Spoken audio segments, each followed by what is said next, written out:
And what is up? Welcome back. It is Friday night, and here with the Average Boys podcast, it's your boy Crispy, and you'll see I am joined here by my two boys, Trigger and Brian D from New Jersey. What is up, my boys? Joyzy.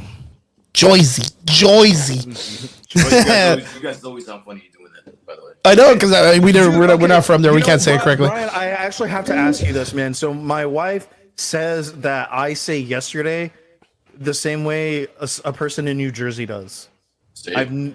Yesterday. Sounds normal to me. I was like, I fucking...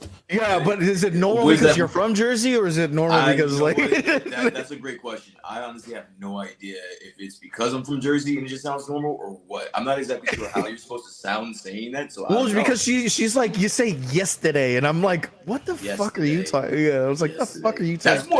That's more of like a New York when it's right. I was like, yeah, because Manhattan sort of shit. That's a New York thing. Because I was gonna say, like, I've had the opportunity to know Brian for almost about a year, right, Brian? Yeah, I'd even say a little bit more than that. Yeah, over and it's probably going on 2, honestly. Yeah, going on 2 years, and from what I feel is like you don't really speak with like any kind of like heavy accent from like any other like area in the New Yorks there. Because I've heard people from New York talk and they have like really crazy like accents. Well, it's totally different because like New Jersey, we kind of do have an accent. Some of us have a strong Jersey accent, but for the most part, we don't really have an accent. Yeah. I've never really heard you talk with like a crazy accent like that. Yeah. Which I mean, it's cool. Like maybe every now and then when we kind of get a little street, right. But like I was gonna say, like, you might get some like some hood terms, but other than that. Yeah, I kind of feel like it's more in like, but you know what? I always feel like it's more in like the hip hop vibe, like a little bit more of the street hip hop. That's what I kind of feel. But then that's kind of universal. Like sipping on that yak. Nah, you don't really drink that stuff. What do you like to drink, Brian? What's your? Honestly, I'm more of a Jameson person. If I'm just just chilling. But then other than that, it's more of like a Scotch whiskey kind of deal. Yeah. Okay. And I think I've said this before. I've never tried cognac before, and I've always wanted to because everybody says it's sweet. Not really. Yeah. Not really. What does it taste like? What would you compare it to? Bad bourbon. Yeah. Bad bourbon. Goddamn, that sucks. I mean, I can drink Hennessy, but it's not my go-to though. No. Then you're gonna actually kind of flex my job a little bit, right? So I actually, I'm actually drinking Bull and Bear bourbon. It is a Kentucky bourbon. It is actually my new go-to, like over Bullet. But my company actually represents a brand called Nyack, and Nyack is a black-owned and operated cognac company or distillery, and they actually import all of their grapes from France when they make their cognacs. That's pretty cool. Whoa, shit! That's pretty badass. That's good shit. And Nyack is actually specifically tailored to the hip hop community for black people. Alcohol for black people. Insensitive, but alcohol for black people. Yeah, man. And dude, it was when I would do tastings, it was so hard not to like say that. Yo, and now I gotta ask both of you. Speaking about our black cultural friends and stuff like that, I have to ask this. So we had this conversation a couple of months ago, and I think Triggs, you were a part of this because Brian asked you. Would you consider the Boondocks cartoon an anime? 100%. Or would you consider it an American animation?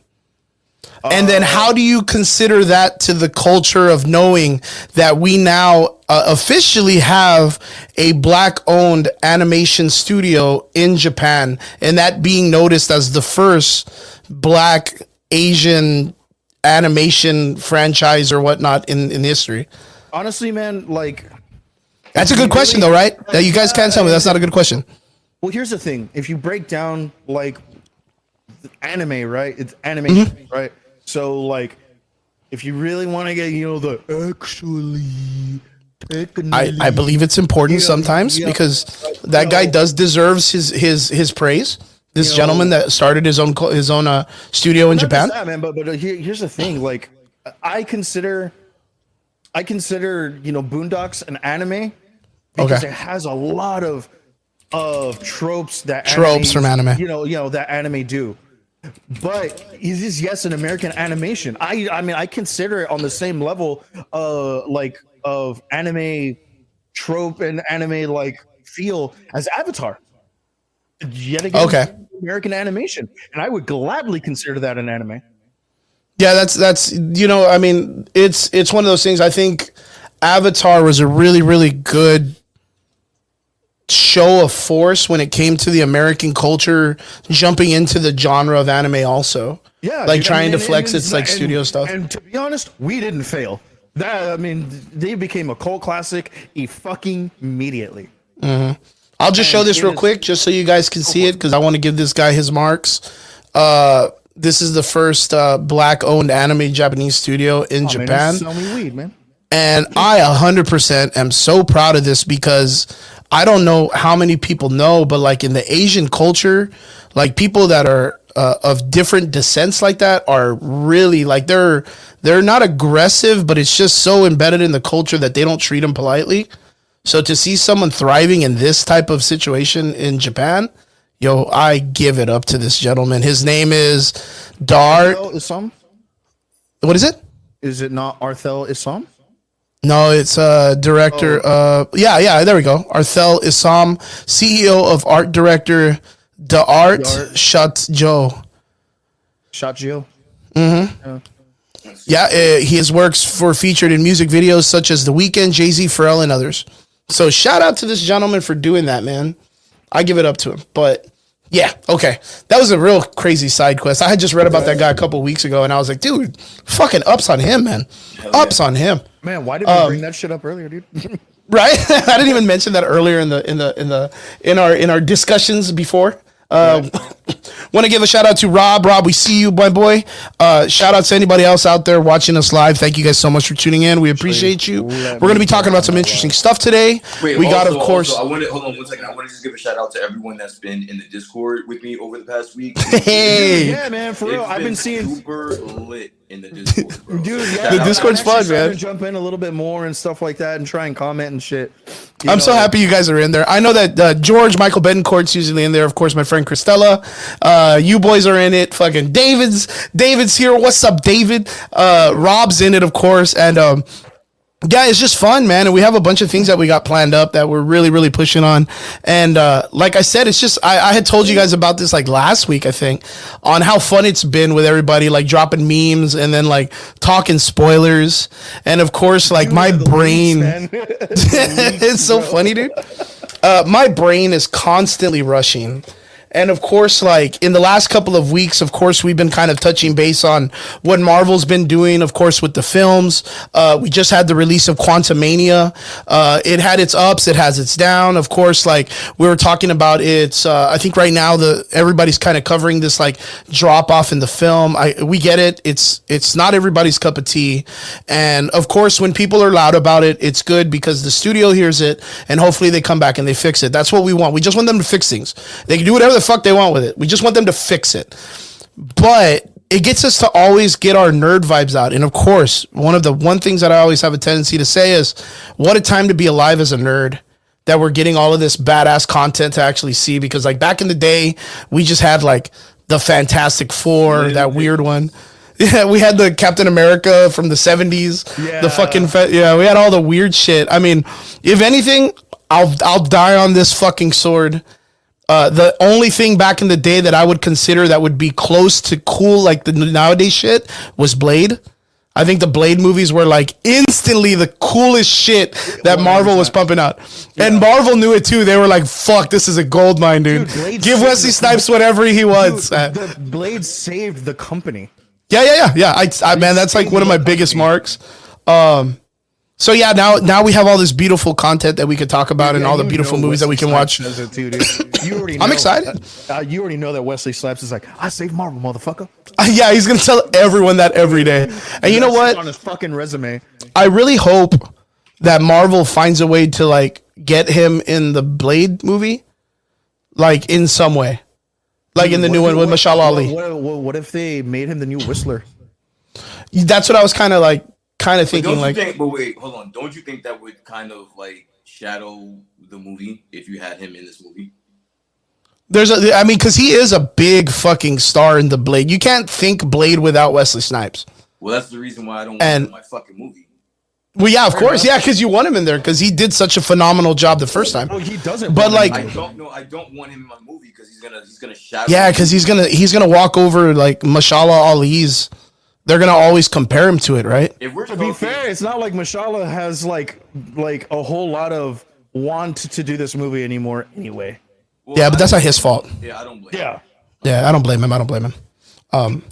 But yeah, like I do understand what Brian's saying. Like it's like, hey, but do you want that, knowing that everyone has all of this beautiful praise for what he did originally, and then bring him in, and then he accidentally overshadows Mashallah Ali because people are comparing his physical work that he brought to life compared to whatever it is that they do that Marvel does Mashallah Ali's action.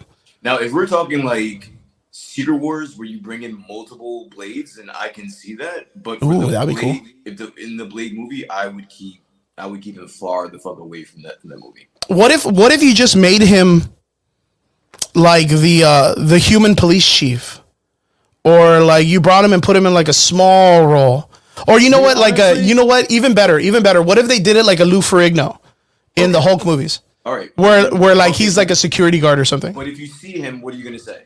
You see him anywhere near this movie, what are you gonna say? Oh, whoa, it's Wesley Snipes. Yeah, I'm good on that. You're like, I don't need that shit. Yeah, nah. But like that's the thing. Like how was it for you all when we saw Lou Ferrigno in the original Hulk movie, and he was just a security guard, and they give him a pizza, and he's like, "God bless you, bro," and then like they just leave. To be completely fair, I don't think a lot of people knew what Lou Ferrigno looks like outside of the Hulk. Outside of the green skin. And honestly, I think the reactions would be totally different because first off, Lou Ferrigno, that was before our time, right? We know who he is. Another big reason. We know who he is. We know that he is the original Incredible Hulk. I get that. And so it was cool. Oh shit, that's Lou Ferrigno. That's pretty cool. But if you're talking about fucking Wesley Snipes in a Blade movie, that's gonna hit a little bit different. I think that's gonna hit. Yeah, it's a really strong. So like, what do you think? What if we don't have him as a cameo, but instead they're like, hey, we needed like the stunt guy and him to create the martial arts for the film, and then that's our thing. We invited Wesley to help Mashallah Ali be like the same, because the thing is what a lot of people don't know is all the stunt work that what's his name, Wesley Snipes did back in the day. He kind of created this like fake martial arts for film dedicated to how he thinks Blade would fight, which is really weird to say, right? Because it's like, how do you do that? How do you, hey, what's up? How do you create a martial arts for that? But it was all themed around like his mentality of street and life. And I mean, fuck, what he did and what he brought to the screen as Blade was really, really cool. Look, man, listen, I get that. The last thing, I'm only thing I keep thinking about. Oh, and by the way, I'm on my phone today, so if anyone is commenting in the chats or whatever, I can't see it. So just what's up to everyone, just in general. But I'll make sure I relay the message for Brian, guys. Appreciate it. So what's up to everyone that's listening, everyone that's watching? I appreciate you guys a lot. My thought on that is, listen, I am not going to put any additional pressure on Mahershala Ali than I possibly can. So if I can make this movie without any involvement from Wesley Snipes, I'm going to do so. I'm not going to put any additional pressure on my leading actor just for some nostalgia facts. Some geek can find out that Wesley Snipes learned about this. We're a small. Yeah. I understand that too. I understand that. I think like everybody else that Wesley Snipes did an amazing job and he deserves his licks. He deserves his like praise.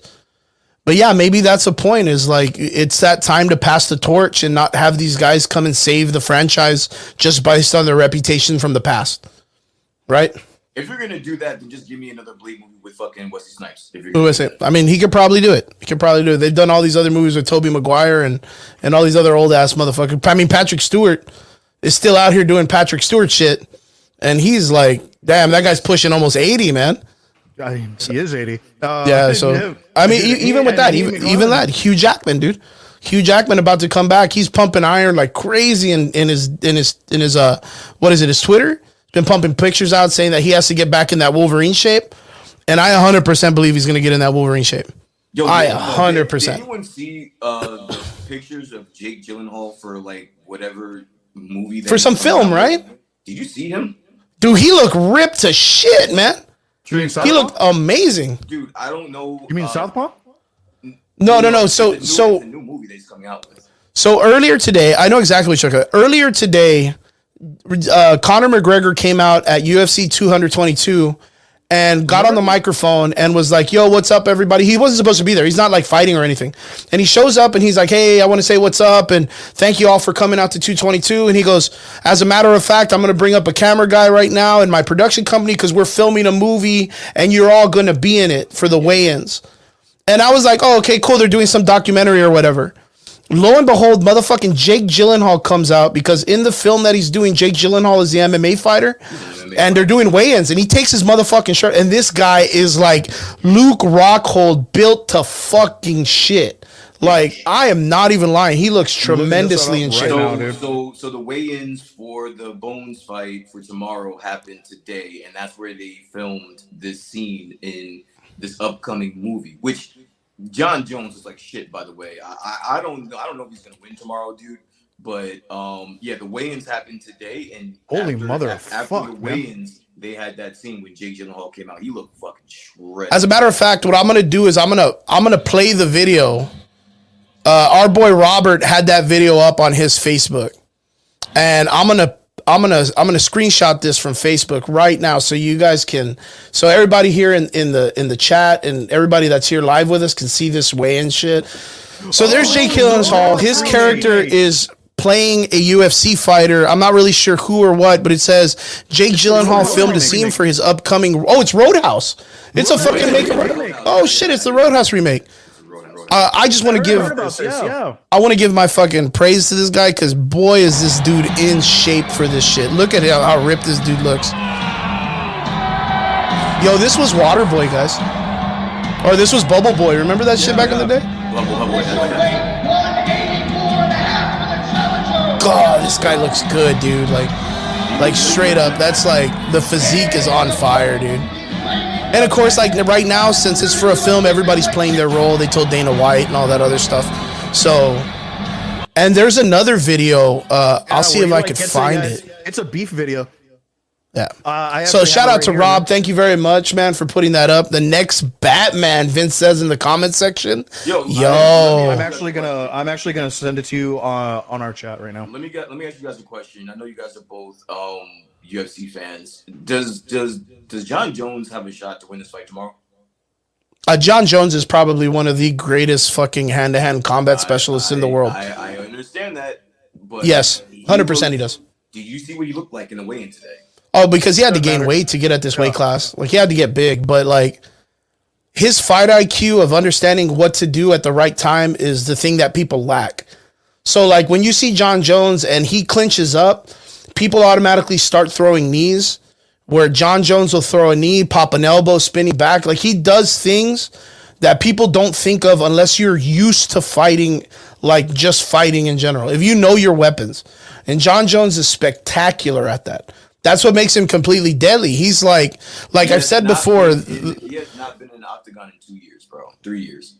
Yo, he's been in an octagon every day for training in training. Like, he's literally in an octagon every day. And have you seen what he looked like at the weigh-in? Yeah, he's big. Yeah, he's big. He's fat, bro. He's big. He's fucking fat. He looks. Yeah, this would technically be just his walk around weight. He looks like when he's not cutting weight, because usually fighters, they'll cut. Like my fighter Aaron Cortez, he walks 198 normally, cuts down to 155. Jesus. Like in 2 months, 155, and then the next day gains 17 pounds. So like right after weigh-ins, and we carb up 17 pounds of weight that he gets back. My only point is that if you haven't been in an octagon in 2+ years and you're finally getting, ready to the fight, opportunity, I would expect you to look a lot better than what he looks. Personally, that's true, and I do understand it too. The only thing that I would say is that we've just been used to seeing him at his weight cut weight. So this would be like more of a natural. He doesn't have to worry about dieting too heavy. I think more than likely, since the weight is there, it's going to affect his speed and his cardio, because that's like at least 20 extra pounds that he's carrying. What he's known for. That's what I'm saying. Like, I don't listen. I am a huge Bones fan. Like, I think that he does have a shot to win this fight. Oh yeah. But his opponent is no slouch. Like, and not only that, but he looks out of shape. He does not look in shape. Yeah. No. I believe it. I'm 100%. I think it's a really good matchup. The only thing that I think that he has that would be like his credibility would be his fight IQ in this situation. That's literally it. That's the only thing that he has for saving grace is his fight IQ. The thing that he's probably going to have to fight with, because he does look big, is that he's going to have to be carrying that weight around and to see if he can last it for the rounds. And then to have someone that's at a better shape coming down to fight at that weight class and maintain and push. Because right now, if you think about it, John Jones had to go up in weight. This is like the same thing that I don't know if you've ever talked about it, but like if Israel Adesanya was going to fight John Jones, this would technically be what Israel Adesanya was probably going to look like. Because he was going to have to come up in weight to fight John Jones. They're going to meet somewhere in the middle. Where the guy, I forgot this dude's name that John Jones is fighting, he doesn't have to come down because this is the weight class he fights at. I don't know how to pronounce his name. It's like Serial Gain or something like that. It's like Gane. It's like Gane or something like that. And what's crazy is, if I'm not mistaken, this guy used to train with This guy's no joke, bro. No, he used to train with that dude that left, right? The Congo guy. The heavyweight champ. Yeah. Yeah, they used to be part of the same camp, and then these guys fucked him over. Yeah, Ngannou? Ngannou, yeah. This guy is no joke. That's the only reason. Like, if this was just like a tune-up fight for Jones, I would like, all right, dude, like I get it. Yeah. But he's going in there with someone that could take his fucking head off, bro. So but that's John Jones, man. That's the way he works. You know what I mean? See, and that's why I think he might get his head taken off, because he. True that. He might be trying to be like, I'm John Jones, and I'm just gonna win off of experience. And we, as true fans, say, you know what, he's still the GOAT, and he loses. But I think this is a bad matchup for that. I think the one thing that we can take from this is that this is an exciting motherfucking fight. Yeah. And anyone in the comments, I want to know what your thoughts are. If you guys have seen the weigh-ins and what you guys think about his odds here, because he's to be fair, he did look fluffy. To put it mildly. Yeah. He looks a little like he didn't miss pasta day. You know what I mean? Yeah. Shout out to Vince, George, guys. Thank you for jumping in the comment section. We hope you guys are doing good. Thank you guys for jumping in, guys. If you guys want to say something to Brian, let us know in the comments, because Brian cannot see the comment section. So if you have a specific question you want to ask him, put it in there, and I'll make sure I tell him for sure. Or if you guys want, you guys can always wait until we get into the Discord, and I will definitely interact with you guys there. I love. Yeah. I'm a huge fan of talking to you guys in the Discord. That's. I love that. I was telling Trigger that you were saying that you were really enjoying the Discord off shot, and I was like, that made me so happy, because I've worked super hard to make something fun like that. I even added him on my Discord, man. Yeah, dude. Straight gangster. But yeah, really exciting times. Guys, I gotta ask, as a matter of fact, talking about the John Jones fight, one of my friends is up there. Gilbert Urbina is a good friend of ours. He's up there in the UFC fights right now too. Shout out to Gilly, and Elias. Shout out to the boys. Did you guys see Jake Paul versus Tyson Fury? Yes. It popped off this week. I saw the highlights. Yeah. What did you guys do? Yo, I was 100% blown away by both of those guys' skills. They did fantastic. Both of them did a fantastic job of actually putting on a good boxing match. I think this the guy Jake Paul got exposed. Like he has one punch. He has one punch where he's trying to knock your head off. You can see where he was really trying to put that right overhand in. Yeah, I was about to say that's exactly what I was about to say. I was like, it's a right overhand. Like that's his shot. Like, and he was trying. Overhand. It's the one that he hit Tyrone Woodley with. He knocked out, I think, what's his name, Ben Askren with it. Yeah, it wasn't the one that caught. He caught Anderson Silva with a straight two off of a corner cut. Boom, and he came in with a nice little little movement, little dodge, little juke, little juke work and shit, right? But yeah, you could see it like in the very first round, he was trying to throw like that fake jab, throw the overhand, miss, and clinch up automatically. it wasn't until you saw later on that he kept doing it that it exhausted him. By like the third round, you could see Jake Paul just didn't have any more. Like he had no energy, man, no energy. And Tyson was just like, or Fury was just using that jab really, really well, just putting it on him, man. And not only that, but like he actually caught Fury a few times with that overhand right, and he ate it. Like he just. Oh yeah. There were times, but I think it was already like he was just exhausted. He was just throwing it. I think he was just lazily playing it out there, and when he hit him, like Tommy Fury was taking, like you could see his head, like, but I think he was going with the flow of the action or something, because he was getting popped with those overhands when they would connect. But I just think he was just so prepared for it that he knew that that's what it was going to be. That was going to be his money. So he was like anticipating that overhand. Yeah. Other than that, it was a great fight. The guys did a phenomenal job. Shout out to Tommy Fury getting that bank though, dude. I'm actually going to have to say that Jake actually looked a little sloppy in this fight. You know what? And that's absolutely correct. And you know what? He came out later on and made a bunch of excuses. My arm hurt. Yeah, which of course, like, one thing is for sure, most of the time when fighters are cutting weight and it's like a tremendous amount of weight, like sometimes your immune system gets fucked up and you do catch colds and get sick faster. Like that's for sure.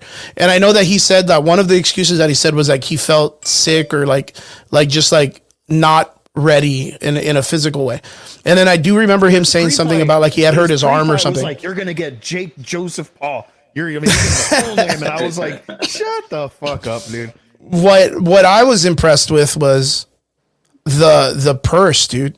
If I'm not mistaken, Jake Paul made 14 million and Tommy Fury made 7 million.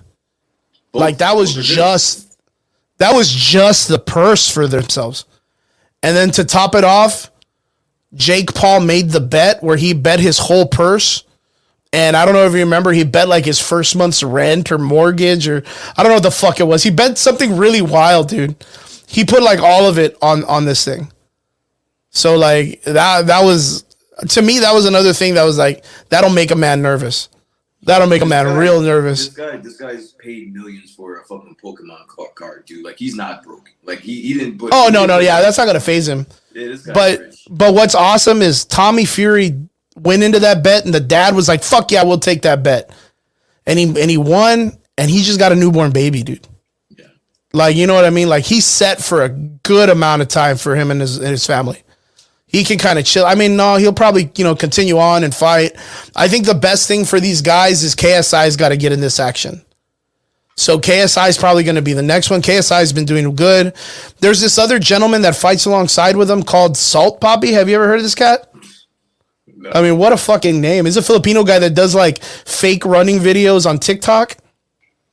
And he was this chubby guy. He lost weight and he did his first 2 fights and he looked fucking phenomenal, dude. Yeah. No, I saw that, dude, and he like embarrassed his fucking fighter. Yeah, the guy came out. He was talking a bunch of shit, and this guy was just like, "Hey, I'm gonna let my hands do the talking," and he did an amazing job. And let his hands do the talking, dude. There's this really cool video. If you guys ever get a chance to watch it, it's a bunch of YouTubers fighting each other. It's called Content Clash of Contents.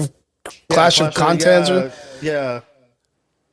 What's his face? All of these guys get in it, and it's really good. It's really fantastic. This one kid, I don't know if you're familiar with him, but Michael Reeves. He's like a science nerd kid that's always making like stupid science stuff. Michael, he's super hilarious. Well, he did his first boxing match and he did a phenomenal job. It's so cool just watching these guys out of their like natural habitat of being like nerds and gamers and just beating the shit out of each other. It's so good. You know who's in it? One, the guy from not Man vs. Food, but the one that used to be on YouTube. They used to do a bunch of like food challenges. Like they used to make a bunch of like man foods and shit. Some really tall guy with a beard. I know who you're talking about. Yeah. He came out and he challenged Dr. Disrespect, and Dr. Disrespect said no. To a boxing match. I can't believe that this is where boxing is right now. This is insane, dude, can you blame it? Look at street beats. Look at fucking prisoner fights, or what was that, prison bum fights or whatever? Dude, it was awesome. Like that shit was wild. No, Brian, Backyard wrestling. There's nothing you're gonna say to me to not make me feel like this is just insane. The Hardy Boys backyard wrestling back in the day in the 90s. That's where they started from. I can't. Kimbo Slice. You can't compare fucking Kimbo Slice to people being paid millions of dollars right now to watch fucking nerds put on boxing gloves and go at it with each other. And I don't know, man. I find it phenomenal to see these guys getting out of their. To me at all. I think it's so cool. There's just something about it that kind of like you wouldn't anticipate these guys to like. Most of them talk shit about each other, and then they got to back it up. You know what I mean? Like Dr. Disrespect. I mean, I know you're a big fan of Dr. Disrespect. I mean, I'm not a big fan of Dr. Disrespect, but I know who he is. I'm not subscribed to him at all or anything. I'm more interested in the people. I'll fight him. I'll fucking fight. I'll fight his ass for $1 million. That's a tall motherfucker, bro. I don't know. I don't give a shit. Dude, he's huge, dude. His reach is kind of crazy, bro. He's like 6'4", right? He's tall as fuck, dude. Yeah, he's tall as fuck, dude. Has he ever had a good kidney shot before? I promise you I have one. You're like head level to it. Yo, you know who's fighting in this? Are you guys familiar with the internet phenom, famous rapper Froggy Fresh? Tell me you know who Froggy Fresh is. I'm gonna drink. He's the one that did the Chris Helmsworth song.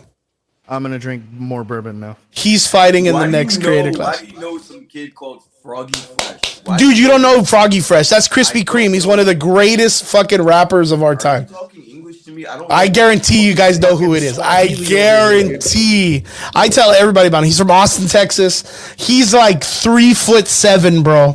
This guy's a fucking tiny dude, and he's doing a boxing match. He's hilarious. If you guys get a chance, like the only thing that I care about coming out of Austin, Texas, is peach jars. That's it. You can't wait to watch this shit, can you? Oh, I'm excited just for Krispy Kreme. Like Froggy Fresh is funny, dude. That's my boy, dude. Like I love that guy. I've been following him for years online. I want to see him get at it. But straight up, you guys check it out. It's really funny to watch. Really cool to see these guys get together in a sport that I love and that I'm a huge fan of, and to see them put it on and get in there and know what it's all about.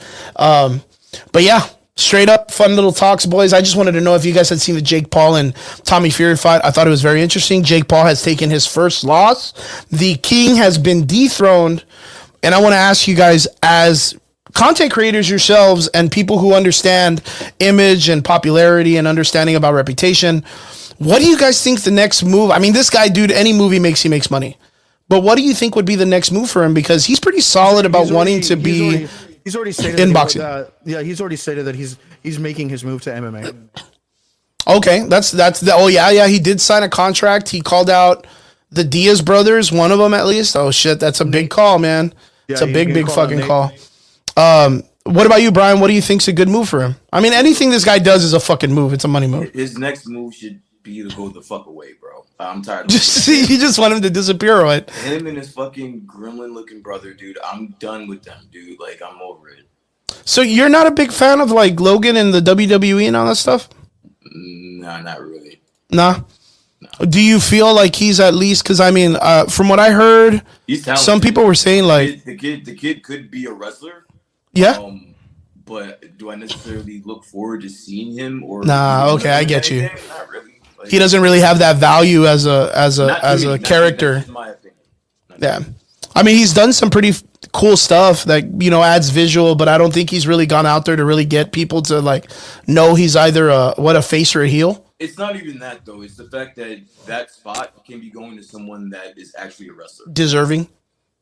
That those boxing matches, that money that you're giving to these kids can be going to actual professional fighters. That's a really fucking good point. So that's really good point. That's my only point. I get the novelty of it. I get the spectacle aspect of this.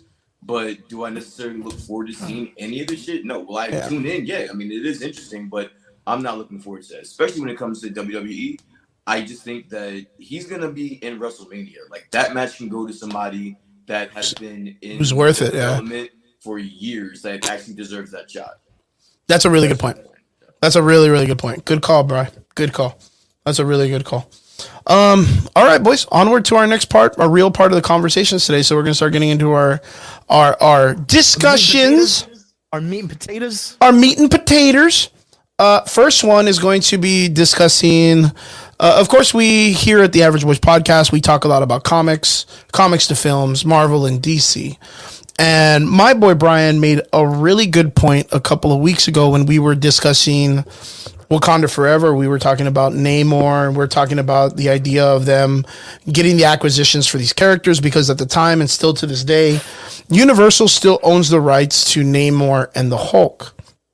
And we were talking about, I believe the conversation popped up about Hulu when we were discussing Deadpool 3, right, Brian?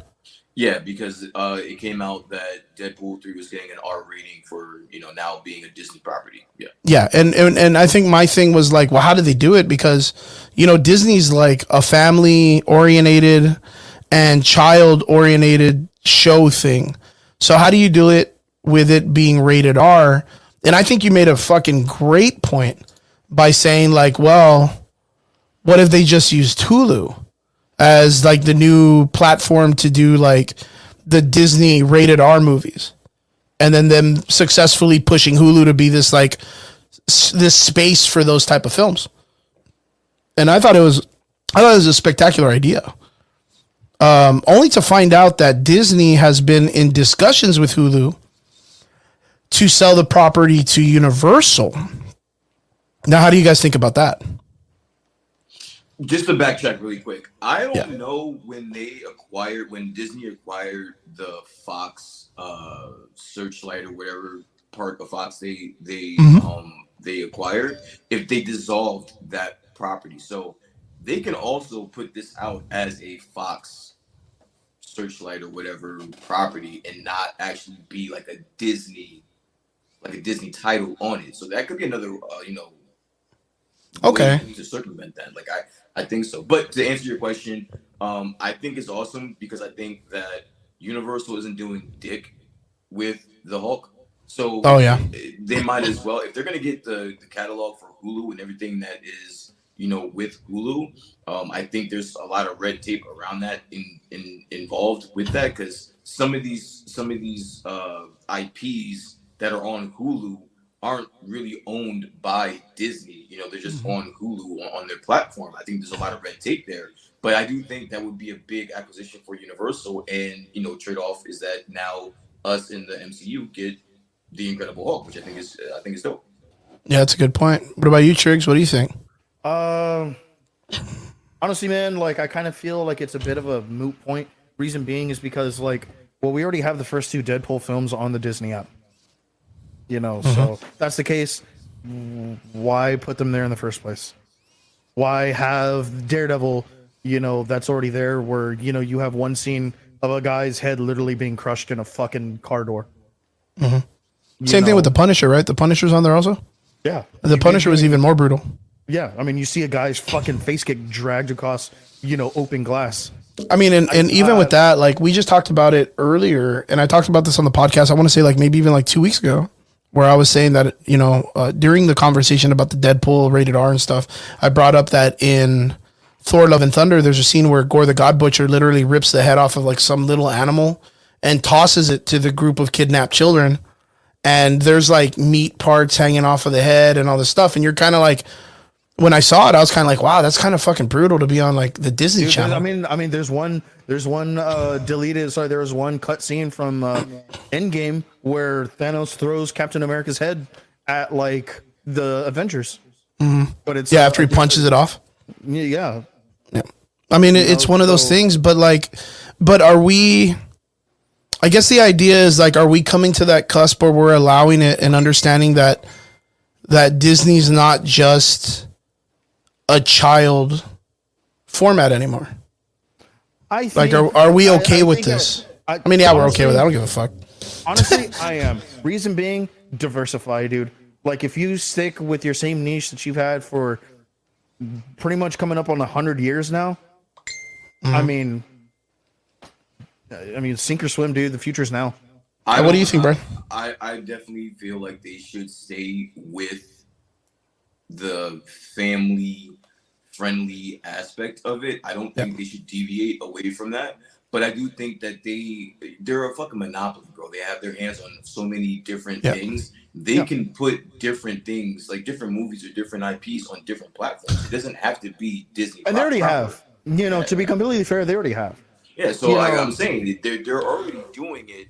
I think the conversation that we originally had was like Chris just he doesn't feel as though like properties like Deadpool should be on Disney proper, and I just think that they have different avenues. Of they like, all right, I will agree with you. After the movie comes out and they needed to put on, and they need a platform to put it on, it doesn't have to be on Disney Plus. It could be on something different. Honestly, man, I would like just to see like a Marvel, like a true Marvel streaming app.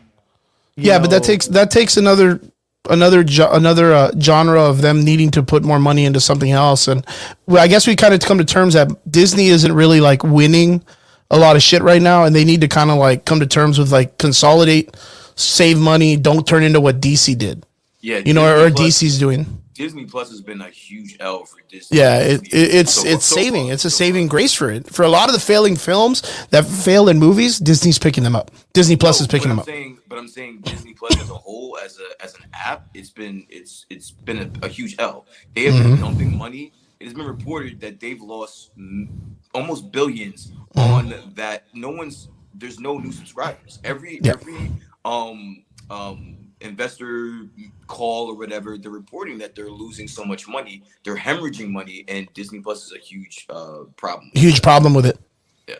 And for me, it's one of those things like, are we jumping on and clamoring at the idea that Disney needs to change their IP because us as adults want to see more entertainment on us for that value because we grew up with those IPs? Like, is that the thing? Are we doing it because we're stingy for those IPs, even though they're meant for children? Which is the same gratification they did with like Velma and Winnie the Pooh and all this stuff, that we want to see them more adult and vulgar because us as adults want to see that. We don't care, and we're willing to walk over the children IP. You brought up something very interesting. I want to ask Triggs, what are your thoughts on the Velma show on HBO Max? What do you think of that? I've never seen something so woke try and be thrown down my throat ever. Yeah. Yeah, I feel. So you're not a fan. I think that's safe to say. Yeah, safe to say he's probably not a win for him. Yeah, no. I don't think he made it to episode 3 like I did.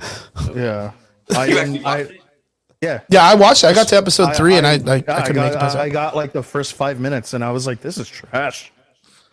I told you the first 5 minutes is like the hardest thing to get through. So me and Chris actually argued about this. I'm sorry to cut you off, Chris. I wanna ask you a question.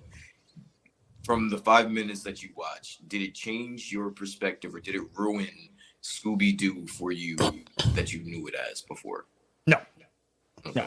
No, it did not. And the reason being is because like I am gonna have 2 segments of like of Scooby-Doo, you know, like your like post 1980s, very early 1990s Scooby-Doo, like, you know, like they're like running super fast, but like not going anywhere, you know, animation stuff. I loved that. You know, that's what I grew up on. And then like the very, very early 2000s, late 90s, Scooby-Doo, where they kind of revamped the artwork a little bit. They made the stories a little bit more intriguing, a little bit more drawn out, made it like a whole episode's worth, you know, and made it a little bit more engaging. And that's what I grew up on yet again.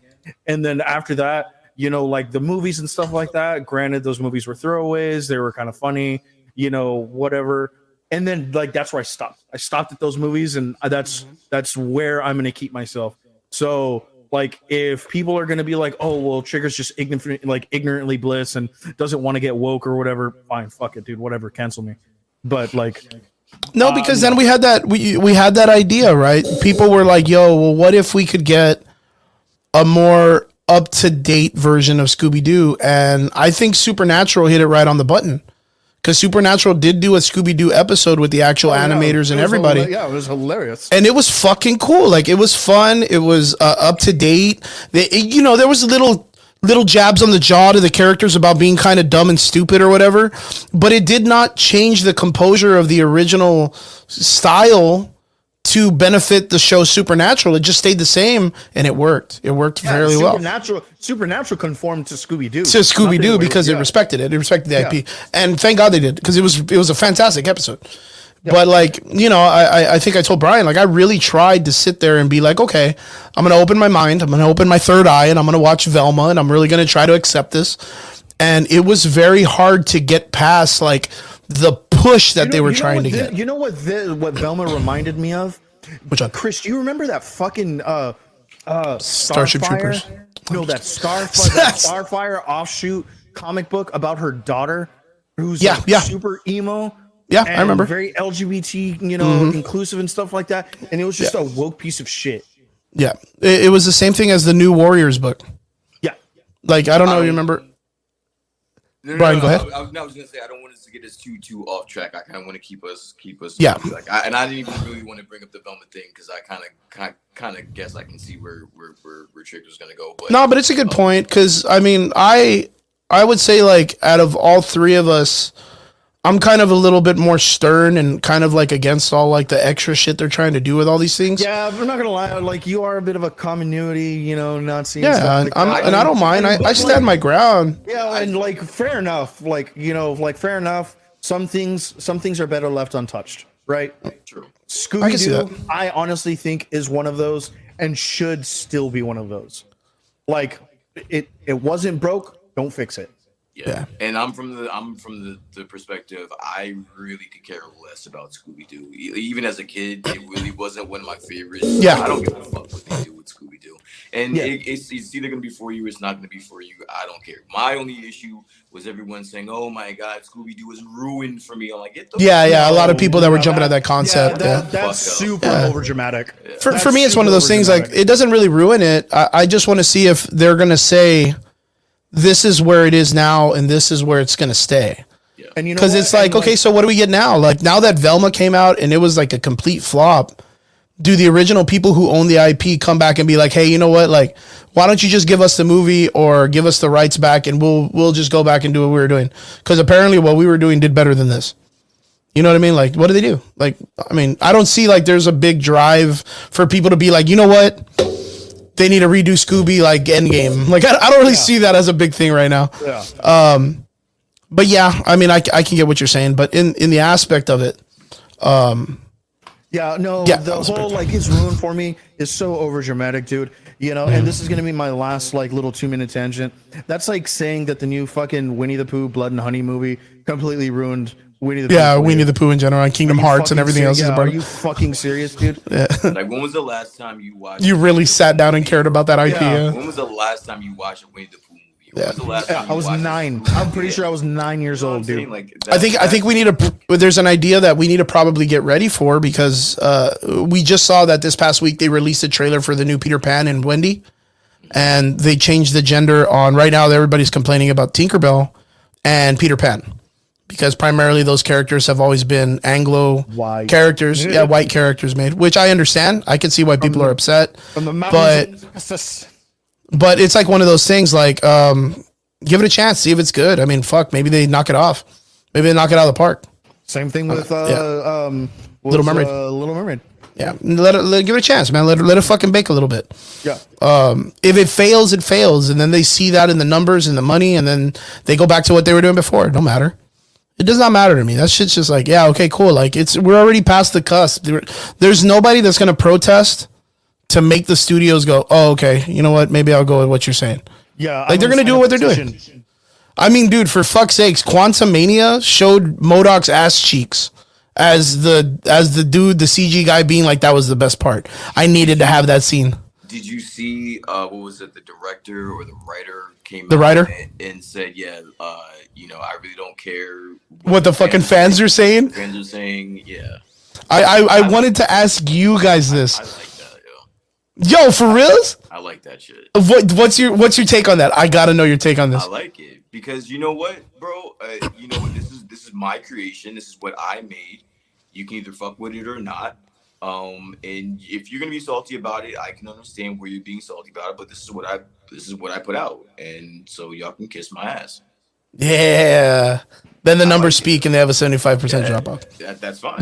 That's fine. That means that, you know what? Then next time, I'll take some things into consideration. But I'm not gonna sit here and be like, oh, I fucked up or I made a bad. No, fuck off, man. I made the movie that I made. If you guys didn't like it, I'll go and revamp it later. Whatever, yo.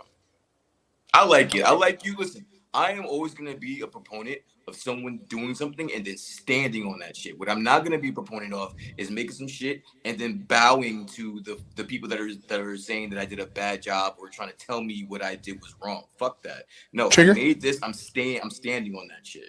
What do you think about this? What's your take on that? I kind of get where Brian is coming from, especially with like the whole like this is my creation, this is what I felt. Responsibility, accountability. Yeah, like cool, dude, like awesome. Like you're trying it out, you're gonna give your spin on it, 100%.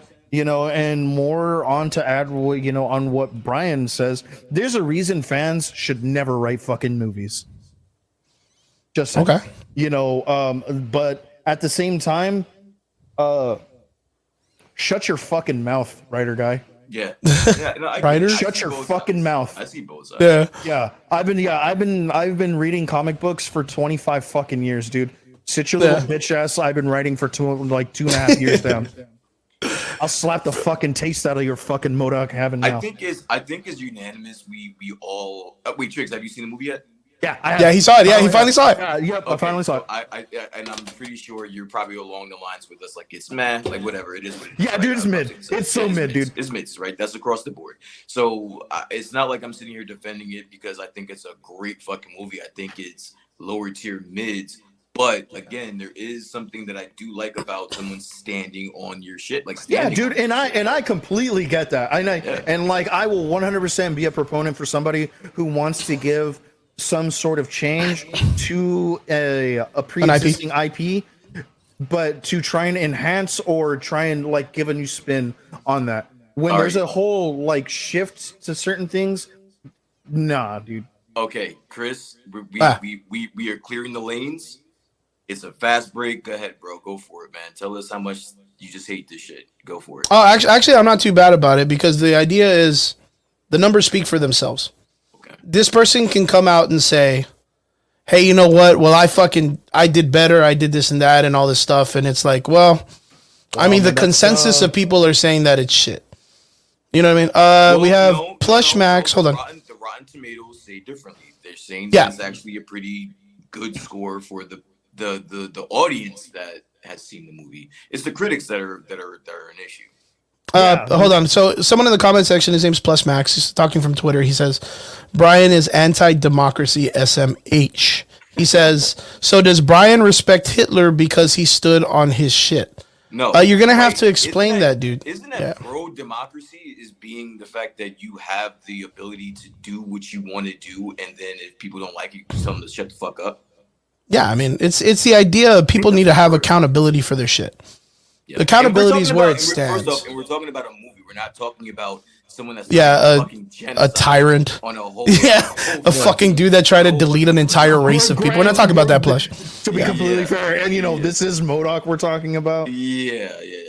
I think there's a huge difference that you're failing to connect there. But I do respect not respect because I don't respect that comment. But I do like the fact that you commented. I guess. Yeah, man. Plush, thank you guys. Thank you for jumping in the comment section from Titch. We appreciate it. If you can, just be a little bit more elaborative with your comments. Don't just kind of just throw out some shade because you don't agree. Speak a little bit more. I would love to see the connectivity between MODOK or Quantum Mania and Hitler. I would love to see you bridge that one for me. For which one? Say it again. No, I would love for anyone to bridge Hitler and Quantum Mania for me. I would love to. Oh God, please don't. Oh God, please don't, man. We're gonna end up on CBR, dude. Yeah. Look, it's one of those things, man. Like, I'm kind of cool that this guy's like, hey, you know what? Well, like, I did my thing. I got my knocks, and I'm cool with it. But you can't go off and say fuck the fans. Because the fans are what got him there. The reason why he wanted to be a part of the Marvel Universe and write and get that job and be all excited, tell his friends and family he's writing for him, is because he knows what Marvel is and he knows how big that is. You can't join that and then act like you're bigger than that because you fucked up. Like, that's just my opinion. Like, straight up, like, be like, hey, man, you know what? Well, like, I worked my ass off to make MODOK funny. If it didn't land, it didn't land. People didn't get it. All right, cool. But not fuck the fans. Like, you cannot say fuck the fans because they're the ones that make this successful. I think that's the way we took it. I don't necessarily think he's saying fuck the fans. I just think that and I think that's the way people are interpreting it, which I think I would have liked to have him explain it a little bit better, what he meant. But you can kind of read between the lines that he's saying, you know, this is what my vision was. This is what we thought was the best plan, and we're sticking to it. We're standing on it. I'm not going to bow to the critics or to the audience or to anyone. Like, this is what we decided collectively, and we went with it. I don't necessarily think he's saying fuck the fans per se. Yeah, and then on that too, like, we just hope that this person sees the reviews, sees what the people are saying, and says, hey, you know what, maybe I could change a little bit. Maybe I should change this because, I mean, I think we've all come to terms and said that Phase 4 has been pretty fucking bad. Listen, you know, with the one or two hits that are there, there's a part of me that really believes that when they lost the Russo brothers is when everything started kind of really dropping. I kind of feel like the Russo brothers were that Jiminy Cricket to Kevin Feige also. I kind of feel like they were the ones that would keep him grounded on that realism. To me, it was the loss of Scarlett. And because, like, that was the catalyst for everything else. Yeah, Kevin Feige says she was a fucking best actress ever, dude. Brian. But honestly, dude, we've seen Marvel put out mid movies before. This isn't like, why is this movie so different? I mean, I can answer that. It's different because this is the first movie in Phase 5, and we're expecting Phase 5 to be way better than Phase 4. So I can answer my own question on that. But what I'm saying is, Marvel has put out mids before. So for this movie to get to be received the way that it's been, it's kind of shocking to me. But I get it. I understand. I gotta just say this real quick, just an announcement. Brian does not have a monitor to see the comment sections, so I just want to say what's up to Eels, Plush Max again. Thank you for jumping in the comment sections from Twitch. Georgie, good seeing you in the comment section, and Vince, of course, thank you for coming in. Vince says I was hoping that the look for MODOK looked more like the Avengers game, and it just looked very messed up from the face. As Eels says, so is he more like well, I don't give a shit anymore. If they like it or if they don't. Yeah, that's kind of what I'm getting, like, in the sense of what Kevin Feige is doing with Marvel. Like, I feel like Kevin Feige is giving the opportunity to a lot of people who are up and comers and have a new vision of what Hollywood is doing with stuff. I mean, I wouldn't say that for, of course, Sam Raimi, but like all the other directors and all the other cinematographers he's bringing in are all these like younger cats that all have a new vision in Hollywood.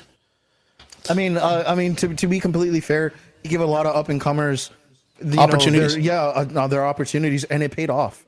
Yeah. So, like, you know, it was kind of a winning formula already. Like Ryan Coogler, dude. Like, that was the first person I thought of. Right? Yeah, Ryan Coogler, right? I was like, what did you really hear out of Ryan Coogler, dude? Before Wakanda, he had Fruitvale Station, which was a phenomenal movie, but other than that, that was the only movie that he had directed. Yeah. So I want to ask you guys a question that I actually saw on another podcast, the John Campia podcast.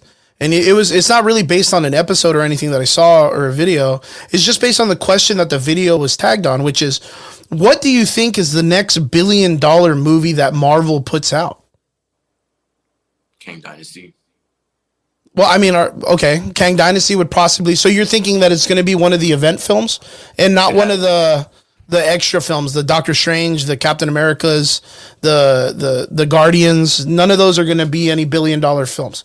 All of the $1 billion movies in Phase 4 were event style films. Okay. Like those are the $1 billion. Spider-Man is a Spider-Man movie, but that's an event film. Like, that's an event. Yeah, I mean, kind of. It's still Maguire and fucking. Yeah, but that's just like bringing in the nostalgia characters, right? I mean, you wouldn't even consider it because it's based on a Sony and just a regular. It was literally just a Spider-Man movie. That's not. I mean, that wouldn't even be considered an event. That's just a movie based on what probably, if not the most popular Marvel character. Dude, to me, that was an event. An event style. I wouldn't say it's like an Avengers level type of event, like culmination of multiple stories put together. But that had it like once it's $1 billion movie. Like, We are getting some comments in the comment section that are coming in pretty good. Vince says he believes it's going to be Secret Wars. it's going to be an Avengers movie. The event ones, right? Robert actually says he thinks it'll probably be the Young Avengers film. I don't know when that's That's When they- going to be a bit of a stretch. I was like, to be $1 billion movie, that's going to be a bit of a stretch. I really see King Wars, or King Dynasty and Secret Wars being the next two big $1 billion IPs.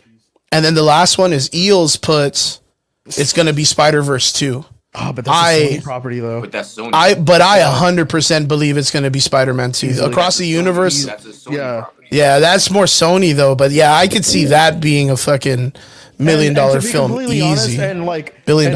and I will still put Into the Spider-Verse over No Way Home, as like the best anything like Spider-Man anything that's ever come out.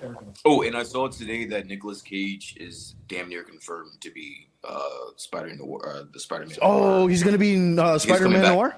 Yeah. Nice, dude. Good Nice. for him. Yeah, they got to bring back those whole guys. They got to bring back that whole crew in the first film, right? Yeah. They have what to. this It'd is. be weird if they Keeping didn't. Yeah, it'd be so good. Vince Weaver says Fantastic Four is going to be the next $1 billion movie.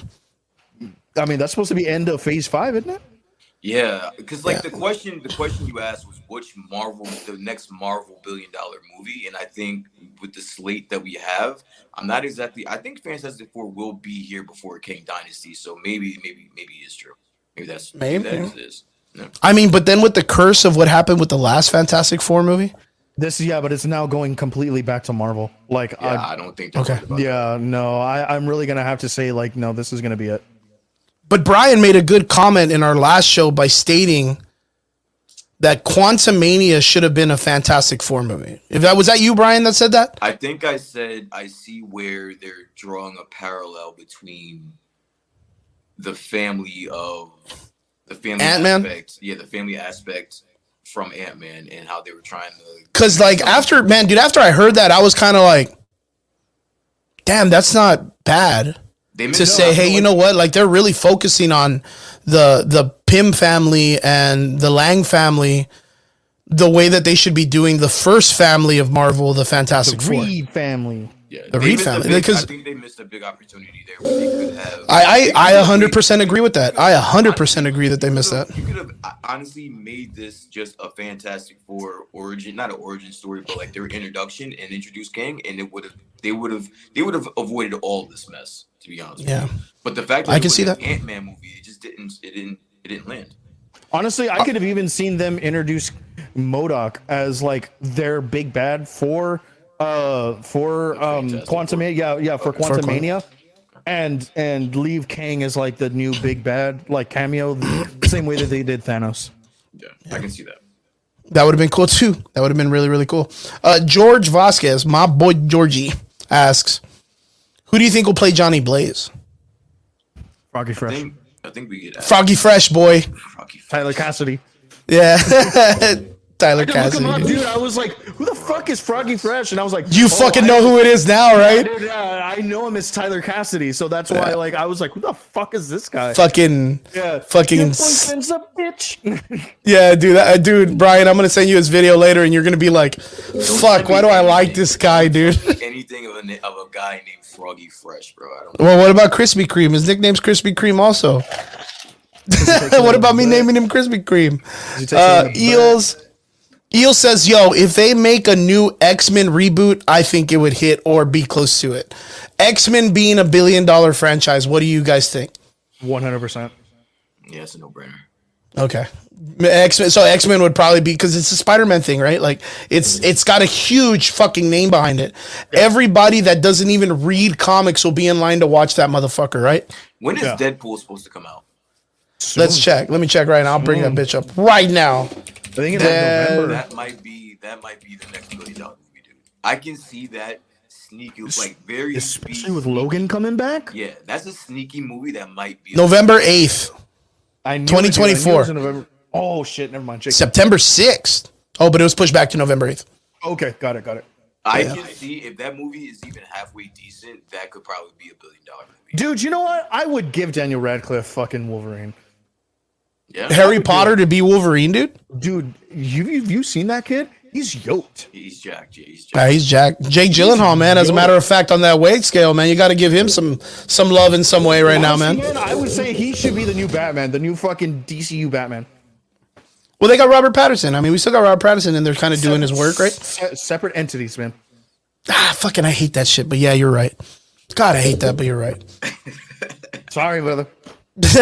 You know what I fucking hate? I hate the fact that fucking they're making a Joker too, man. Fuck that movie. I know.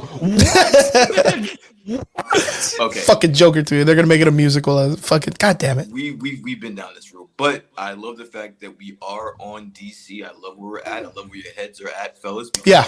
We heard earlier today, or I heard earlier today, that the Batman Beyond animated movie may or may not still be in the works. How do you guys feel about that?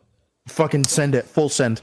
Full send. Yeah, because I think send. Batman Beyond was always such a great series. So close to my heart. And- Such a great spinoff and a great refresh to a Batman IP that had been stale for fucking years, dude. Okay, all right. Now I think we can be unanimous in our feelings about that. But do you feel comfortable knowing that James Gunn is going to be heading that project? Let me see Guardians 3, then I'll give you my answer. Okay. Yeah, that's the thing is like Let me see Guardians James 3. Gunn's like I guess his fucking batting has been a hit and miss in the last couple of years.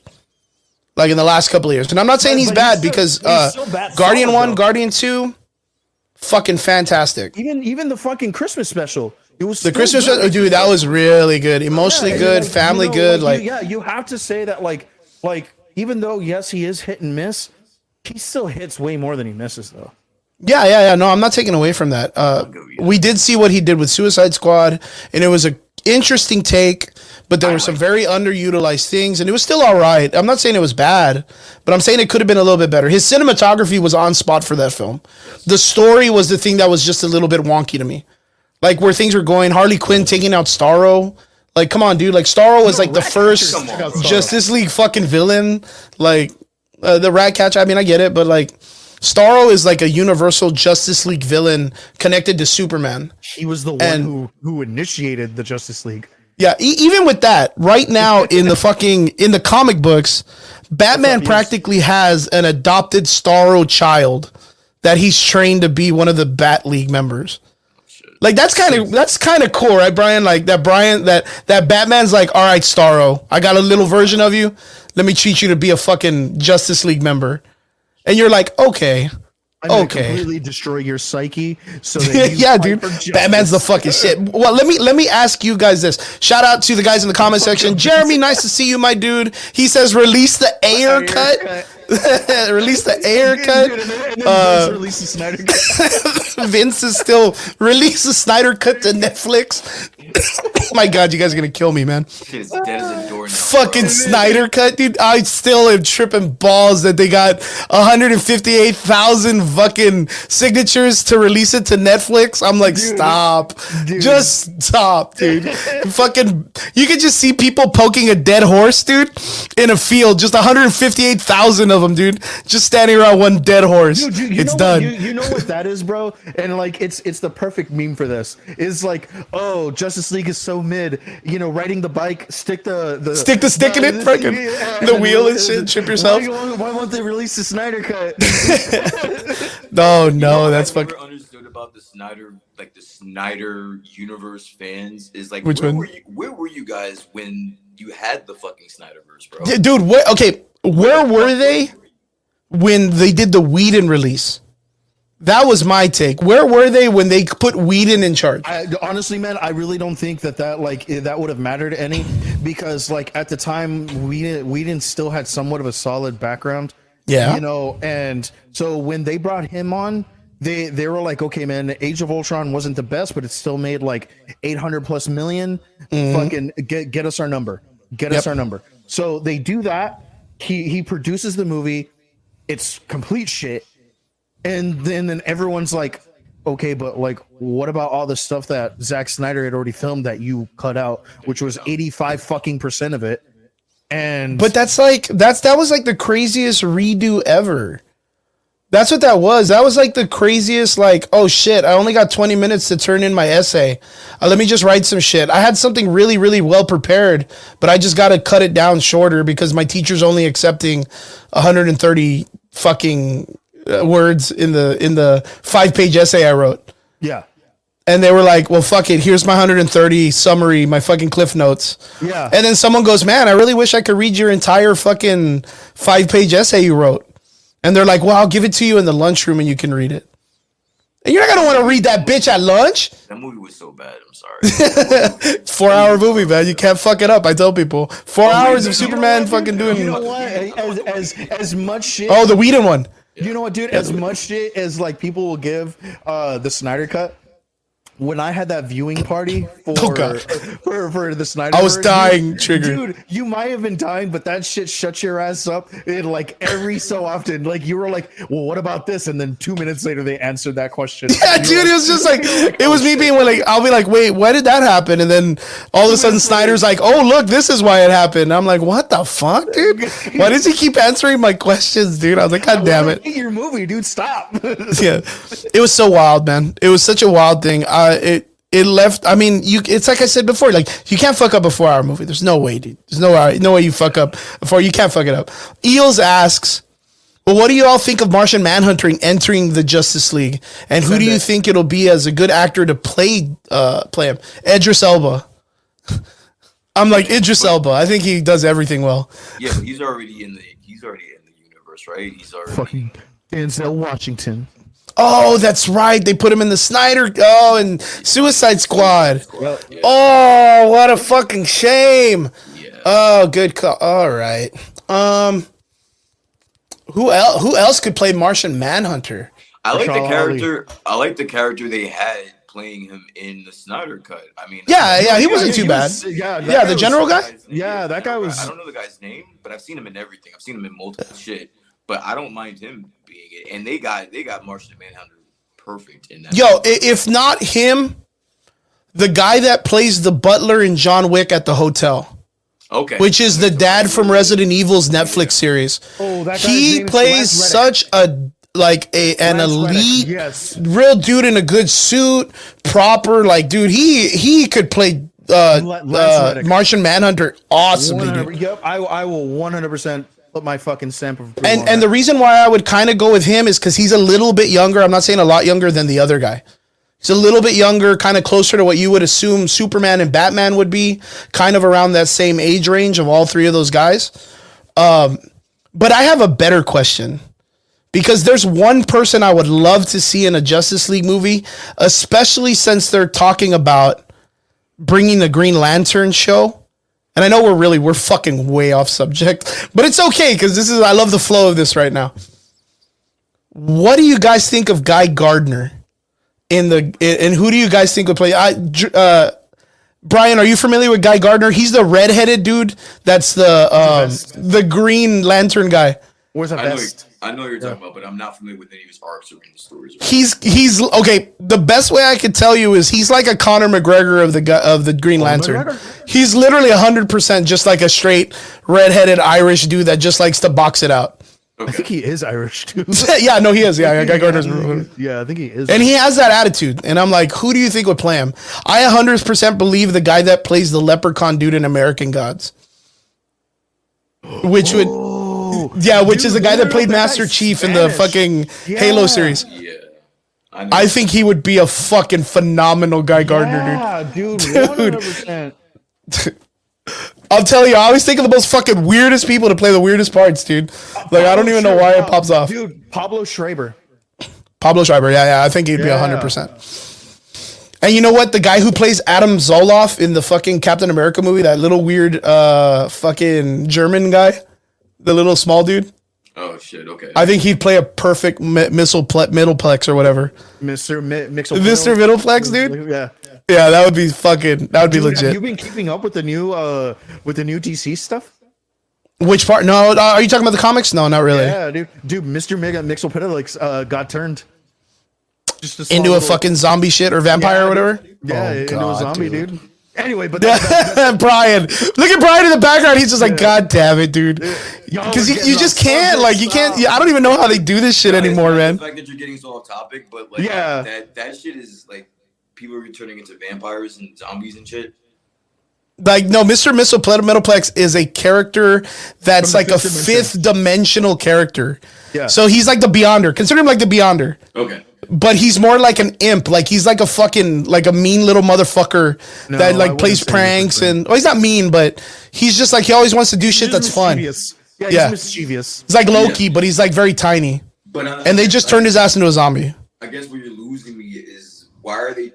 So there's an arc or there's a part in the story now in DC where people are turning into zombies. And, you wanna give him the back off or no? Okay. 30 second spin. Darkseid got exactly what he wanted from the anti-life equation, except he didn't understand that the anti-life equation actually turns people into zombies, and that is completely uncontrollable. He thought that he can control it. He ended up losing control. It's actually controlled by someone else. It spread throughout the entire universe. Mr. Mixel. Wait! Before you go, and the reason why it spread is because he solved it with Cyborg, using Cyborg as a computer. But when Cyborg started, it changed Darkseid and one of his dudes that was with him. And when he sent Cyborg back to Earth, Cyborg automatically connected to everything electronic and then sent the signal out, which started turning anybody that had their cell phone on or watched television. You have to listen to the equation boosted. And so that's how it's fucking wild, bro. It's like across the entire universe. Mr. Mitsopidalic came in to like fuck around. He ended up seeing what was going on. He was like, okay, I'm gonna help you. Ends up getting turned, and right now is going against the Spectre. That's it. I'm done. I like it. Yo, not only that, the Spectre is Alfred. Yeah, dude, the Spectre's Alfred. Yeah, and Alfred had to kill Bruce Wayne, Damien. No, Damien. He killed the Robins. He killed Batman, and he killed all his kids. Yeah. He killed all of his fucking sons. And now you have the dude that's like the father who killed his kids as the dude who's like God's decision maker. Okay, this dude, I don't fucking know, dude. I don't know. The people who made the second edition of Marvel Zombies, dude. Like, just wild, dude. It's so fucking wild. Yeah. God damn it. I'm done. Yeah, that was it. Way back. Okay, what are we talking about now? Okay, so what we were talking about originally was, so right now the idea is Disney wants to sell, hopefully this goes through because I think it's a great deal. Hulu, I'm telling you, dude, we're going all the way back. Such a fucking wild shit. Disney wants to sell Hulu for cash and some assets. And I think the two assets they need to fight for are Disney needs to sell Hulu to Universal so they can get the rights for the Hulk and Namor. We saw the capabilities of what they did with Namor in Wakanda Forever. We have Secret Wars coming up. So if they do this, we can get a Cabal or at least some type of Illuminati style Namor. But we can at least get Hulk fixed. What do you think? Yeah, I've already said I'm okay with it. I don't think that Universal's doing shit with the Hulk right now anyway, except for licensing him out to Disney anyway. So yeah.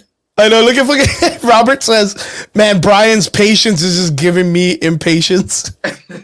It's just, dude. We can roll, dude. No, but that's good. That's good. We're just having a good time. There really isn't a lot for us to cover because one of our discussions is Creed, and I don't think we've seen it yet. All we got is what people are reviewing on. So, like, just talking about Creed itself, we'll jump into that real quick. Creed, I hear it's fantastic. Likewise. I hear it's fucking fantastic. Going off of what Rotten Tomatoes has, the Rotten Tomato score with 219 reviews is at 87%. And the audience score with 500 plus verified is at 96%. And everyone's talking about that this movie's just good down the way. From what have you guys heard about it real quick? Creed 3. Same. I think that the standouts are Jonathan Majors, of course. I heard that he kills it. Standout. I heard that there's really good action. Actually, Rob, I believe, saw it. So in the comments, Rob, no spoilers, but just man, for sure. Give gives your takes on it. But yes, I heard Jonathan Majors knocked it out the park. I heard Tessa Thompson knocked it out the park. Of course, Michael B. Jordan, and I heard the action was real. I heard the fight scenes and the fight sequences are really good. That's what I heard. Oh, I got to know about that. Eel says in the comment section that Michael B. Jordan was actually calling out reporters on the red carpet. It was one, and that's because she called him corny because of something that he did for one of his ex-girlfriends. That girl was kind of a bitch. He was like, yeah, because I'm corny, right? You know, and that's all. Like, that's like all he said. And then Joe Budden got on that, okay, so and was like, yo, this guy's kind of a prick. Yeah, so basically, the reporter who is L'Oreal, I know her from. I don't know her personally, but I know her from just the entertainment world. Yeah, she does a lot of these red carpet interviews, whatever. She went to. It wasn't high school. They actually went to, I think, like elementary school or middle school together. Man, that's really deep, and that's a real deep cut. Yeah, and then honestly, she wasn't the one that actually said that he was corny. It was one of her co-hosts, but she kind of like co-signed it, I guess, a little bit. And Michael B. Jordan just didn't forget it. He didn't forget about that shit. Because like they went to a school in Newark, which is maybe like 20 minutes from where I live. And it's pretty rough. It's the hood, right? So when you see an elementary or middle school kid walking around with a headshot in the hood, they're gonna get clowned on. You know, his name is Michael Jordan. You know, kids are cool. Kids. Yeah. So he remembered that shit all the way from back then. So when he's on his red carpet and he walks into this former classmate, he remembered that shit. And he called that shit out. He called it out. That's what happens. Yeah. Hey, that just shows how human he is. Button got on that and like flamed Michael B. Jordan, you know, about that. He was like saying that he was like super disrespectful about it. And I was like, there is backstory there. He has been a big Michael B. Jordan hater, and I listen to Joe Budden. I listen to him religiously every week, twice a week. I listen. He has been a hater for Michael B. Jordan for a very long time. In addition to, he's friends with L'Oreal. Like he's friends with that reporter. So of course, when it's major news, he's gonna have her back. Jordan, he's gonna have her back. So there's a different dynamics there as to why Joe Budden did what he did. And again, if you are a fan of the Joe Budden podcast, you read between the lines and you understand why he said that. So it wasn't a surprise. Whatever. I kind of think Joe Budden's kind of a bitch anyway, but whatever. Yeah. Is it one of those things where it's just like haters gonna hate kind of thing or what? Yes. Yeah. In my opinion. I mean, it's fine. It's fine. Basically sticking up for his friend. He has no connection with Mike B. Jordan, but he has a direct connection to L'Oreal. This reporter. So hey, I think it all turns back to accountability, man. Like, I mean, if you're gonna say some stuff, you got to be prepared to be said back. Honestly, bro, she got off mild because I know if that was me, there would have been a lot more shade going her way if I was Michael B. Jordan. Yeah, you just ignore her ass and don't give her fucking ass any attention. Or I would have gave her all the attention she wanted. I would have been like, yeah, nah, fuck you. Look at me now. Look at you. You're interviewing me at my red carpet. Like, yeah, I get that shit too. Yeah, I can see that. I can see that. Debut, girl. What's good? So from what I've heard, Rotten Tomato scores right now, bitch, 98%. So this is what I was waiting for. Robert Flores, my boy Rob, in the comment section has jumped in and said, he's given his words. And he says, Jonathan Majors is the best part of the movie. He kills it. His acting, love it. In the fight scenes, like Dragon Ball Z anime style, bro. I am super excited. We all know that Michael B. Jordan has put it out there before. He's not dicey about it. That he is quite actually a huge anime fan. In an interview with him and Jonathan Majors, he talked about where he got a lot of his inspiration, and I was very impressed that he said Hijime no Ippo. Hijime no Ippo, which is an old school 1990s boxing anime, which is really, really cool. And he said he took a lot of inspiration from that. And Megalobox also, he's talking about that's a newer age version. Megalobox and Baki, you know. And Baki too. Yeah. So for him to drop those, you kind of know he's done his due diligence in the anime world. He's out there on Netflix watching anime. You know what I mean? Like, but it's cool, man. It's cool. And to have someone that's at least somewhat of a fan of those series and see them behind the camera directing and to see what they can come up with is almost something to look forward to in the future with how big. Because I don't know if you guys saw, but recently they did I think it was like a fucking one of those major magazines that did a shot with Jonathan Majors, and they used the One Piece villain as like the inspiration. Did you see that one with him with the fur coat and the cool fucking glasses? Oh, Doflamingo? Yeah.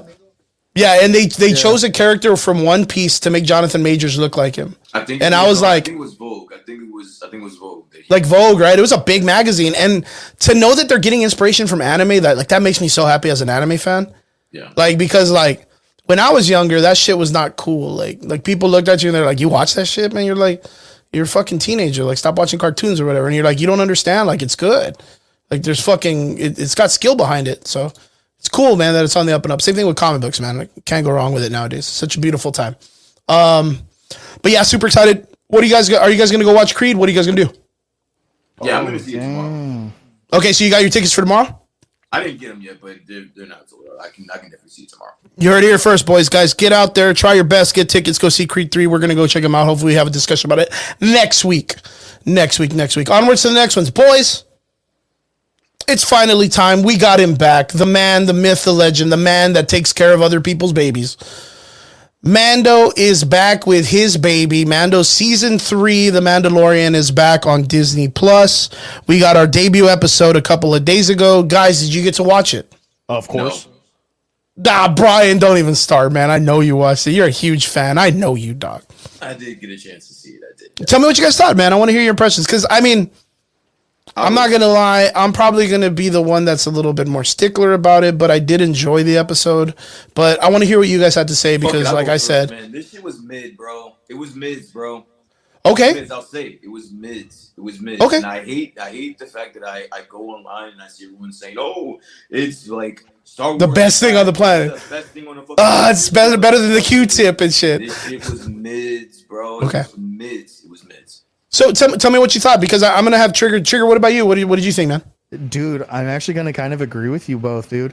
Okay, cool. This first episode was like a soft 7 out of 10. I'll give it Okay. a 6. I would say it was a 6. You know what it is, dude? It's the fact that it was all over the place. It's introducing dude, a lot of characters that you didn't get any chance to sit with. Different places that you're visiting. What the fuck was Bo-Katan doing just by herself? Like, what you could have spent like almost a half of the episode just on Bo-Katan and her dealing with her shit. They were just all over the fucking place, bro. Yeah. Okay. Dude, I really have to agree. And Okay. and usually I'm the devil's advocate where I'm like, nah, bro, like you guys are just jobbers or some shit. No, dude, like I really have to agree. Like, yeah, man, it was a little mid, bro. Like, Okay, so you guys are practically in the same spot I am. Then I didn't have anything against the episode. I'm really excited. The season's back. I think Star Wars has been very, very dry. It really needs something to pick up the franchise again and then get back on the ball. Dave Filoni coming back and getting his works back in, and the other guy Jon Favreau coming back. Like I'm really excited to see all the guys together and coming back and bringing this story to fruition. But for some reason, this episode could not catch my attention. There were times where I was kind of casually almost falling asleep. And I don't want to say that in a disrespectful way, but it did jump around a lot. But I'm 100% going to tell you that this reminded me of an intro video when you're part of like a cruise line and they're trying to fluff up what the trip is going to do for you. Does that make sense? Like they go like, hey, everybody, welcome to the first day of the cruise. We're going to meet up in the lobby at 7 p.m. for the introductions. And they get everybody in the lobby and they put a projector up and they're like, we're going to hit Cabo. And they have like a video of someone dancing and shit. This is going to be you and shit. And then we're going to go to the dark, deep waters of Guatemala or whatever. And then it's like some fucking, and it's just like all these weird things we're supposed to say we're going to enjoy. And then while you're doing it, like Grogu's there spinning in a chair, like as like the camera spans by him, like not doing shit, like just being in the background looking cute.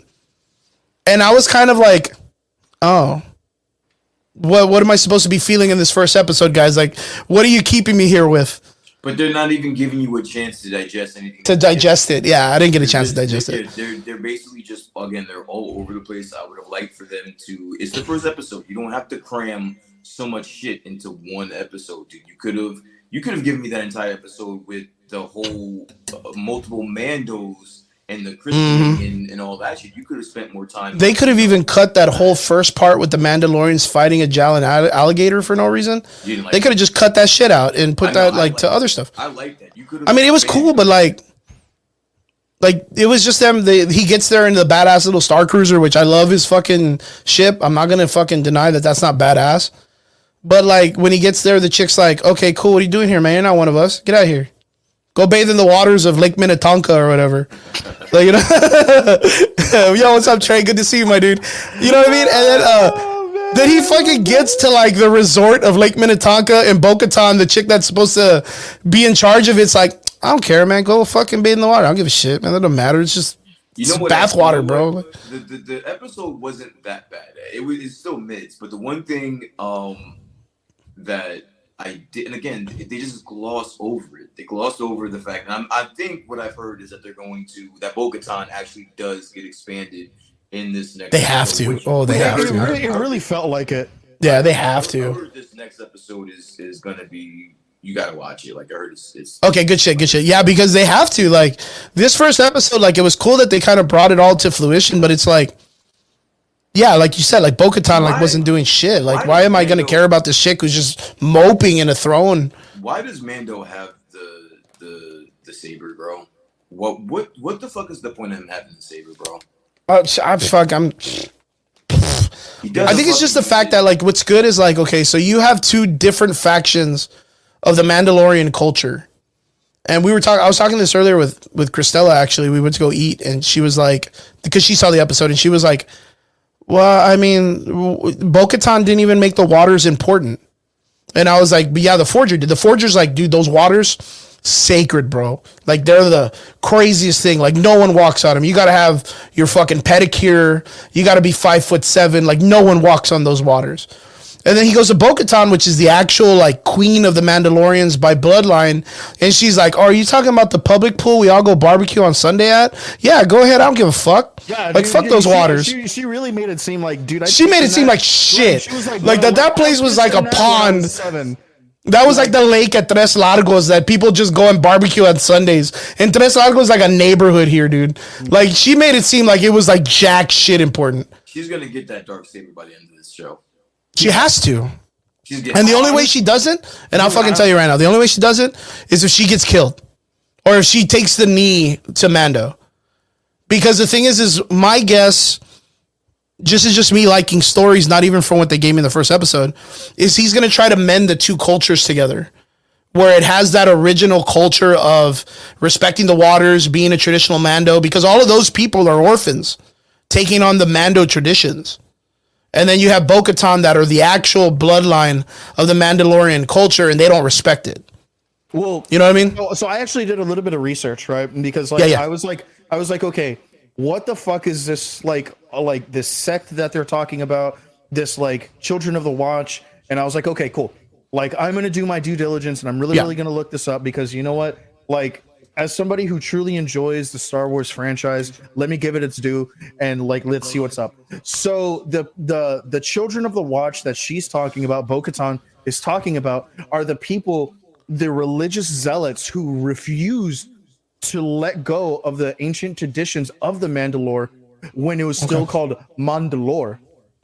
Okay. And when turned her back on the. Yeah, but she turned her back on the whole fucking culture. Yeah, but that's the thing. It wasn't her. It was the Kryze family that decided to mainstream the Mandalorians into what they are now. Yeah, there's like politics and shit involved. As in taking off your helmet and like letting people see your face, because like they felt that the political respect of like seeing like each other's face meant more at that time than the religious like sect that they still had. Yeah. This motherfucker, bro. All right, whatever, bro. Yeah, so sooner or later you're gonna have that altercation between. And I think that Chris is right that he's gonna blend the two. Yeah, he's gonna bring them together. Or he's going to do what the original Black Saber holder did and see if he can become a Jedi. I don't think he's gonna go Jedi. I don't think it will either. I'm kind of grasping at straws with that one. I would love to see it because I mean, why not go full circle, right? You know, I mean, the only way that I could see that working is if Grogu, when he grows older, becomes the Jedi. You see, Brian sees it. Brian sees that shit. Is when Grogu grows older, he ends up mending it to the Jedi, or at least being the first or the second Mandalorian Jedi. Right. Right. We talked about this off air. And I think that's where they're going to end up heading. Where Grogu is going to be the person that brings the Mandos and the Jedi together. So where I'm coming into this, it's already happened before. Yeah, there was one of them. He was the person that made the Black Blade himself. Yeah. He was the only Mandalorian Jedi in existence. Who? And he's the one who made the Black Blade. Who the big buffy? They call him the Ham, which is the heavy arms Mandalorian, which is the guy in the blue that has the big heavy gun. Remember, he's actually related to the original guy who created the Black Blade. Something. Yeah. He's actually like a descendant, like a grandson of him, and he's actually like that was the Jedi Mandalorian. Taz Vizsla. Yeah. Yes. Yeah, Tar Vizsla is the one who created it. I'm gonna tell you exactly where I think the most exciting part of this series is gonna come from this, which is the first time the Forger meets Bo-Katan. Oh, dude, that's gonna be because of course, I mean, with the way Hollywood and storytelling and all that stuff is right now, the idea is to put up these strong female characters, and that lady who plays Bo-Katan has been one of the leading heroine characters in sci-fi television shows for a long time. Babylon 5? Yep. I mean, and the lady that plays the Armorer is also another lady who's been in the sci-fi realm. She played the sister to God in Supernatural. She's done a lot of stuff. She's a really great actress. I'm actually looking her up right now. Yeah, she's a badass actress. But the thing is it's two strong leading female characters that are defending two variations of a tradition. And that's going to bring out like a crazy war that Mando's going to have to try to mend. Like, I think that's going to be the most interesting pipeline. Shit. Emily Swallow. Yeah. And she's amazing, dude. She's such a great actress. Yeah, and I 100% think that when you put those two characters in a room and you have Bo-Katan show up and take off her helmet, and this chick looks at her like, the fuck did you do? And then Bo-Katan be like, you're not even a descendant. Like, I'm supposed to be the queen. You know what I mean? Like, oh man, dude, I already feel that fucking turmoil. That episode is going to be so fucking good, dude. I think story-wise, that's where it's going to hit really heavy. They should have that. Brian, what do you think? It's gonna be pretty good. Yeah, I don't think it's gonna be so dry cut. I think the first time they meet, yeah, it'll be just like a conversation. But I think ultimately that's going to lead into and once they find out that Mandalore is actually habitable, there again, from what I'm hearing, there's gonna be like this all out battle on Mandalore, and I'm assuming it'll be between. That's just all that culture's about. Yeah. So yeah, they're gonna find it. That's what I was gonna ask you guys. From what I got from it, the Forger and their culture of Mandalorians believe that Mandalore could not be habited. But when they meet Bo-Katan, you find out that there's like a regular city. You know, it's cool to go. Like, it's all right. Like, nothing's really bad. And so, isn't that weird that Mando came across this piece of artifact from Mandalore. That just some traveler who just randomly went on Mandalore, but yet the people that are naturally inhabitants of the land have no idea that this place is habitable or they can be there. Well, I mean, I think that goes for two things. I think that's one, the Mandalorians as a culture that the Forger has are very tribal and old school and don't deal a lot with like the communication with the outside world other than just the bounties and what they stay. Tribe. Yeah, they're very tribal, and that's the whole like don't take your helmet off kind of mentality.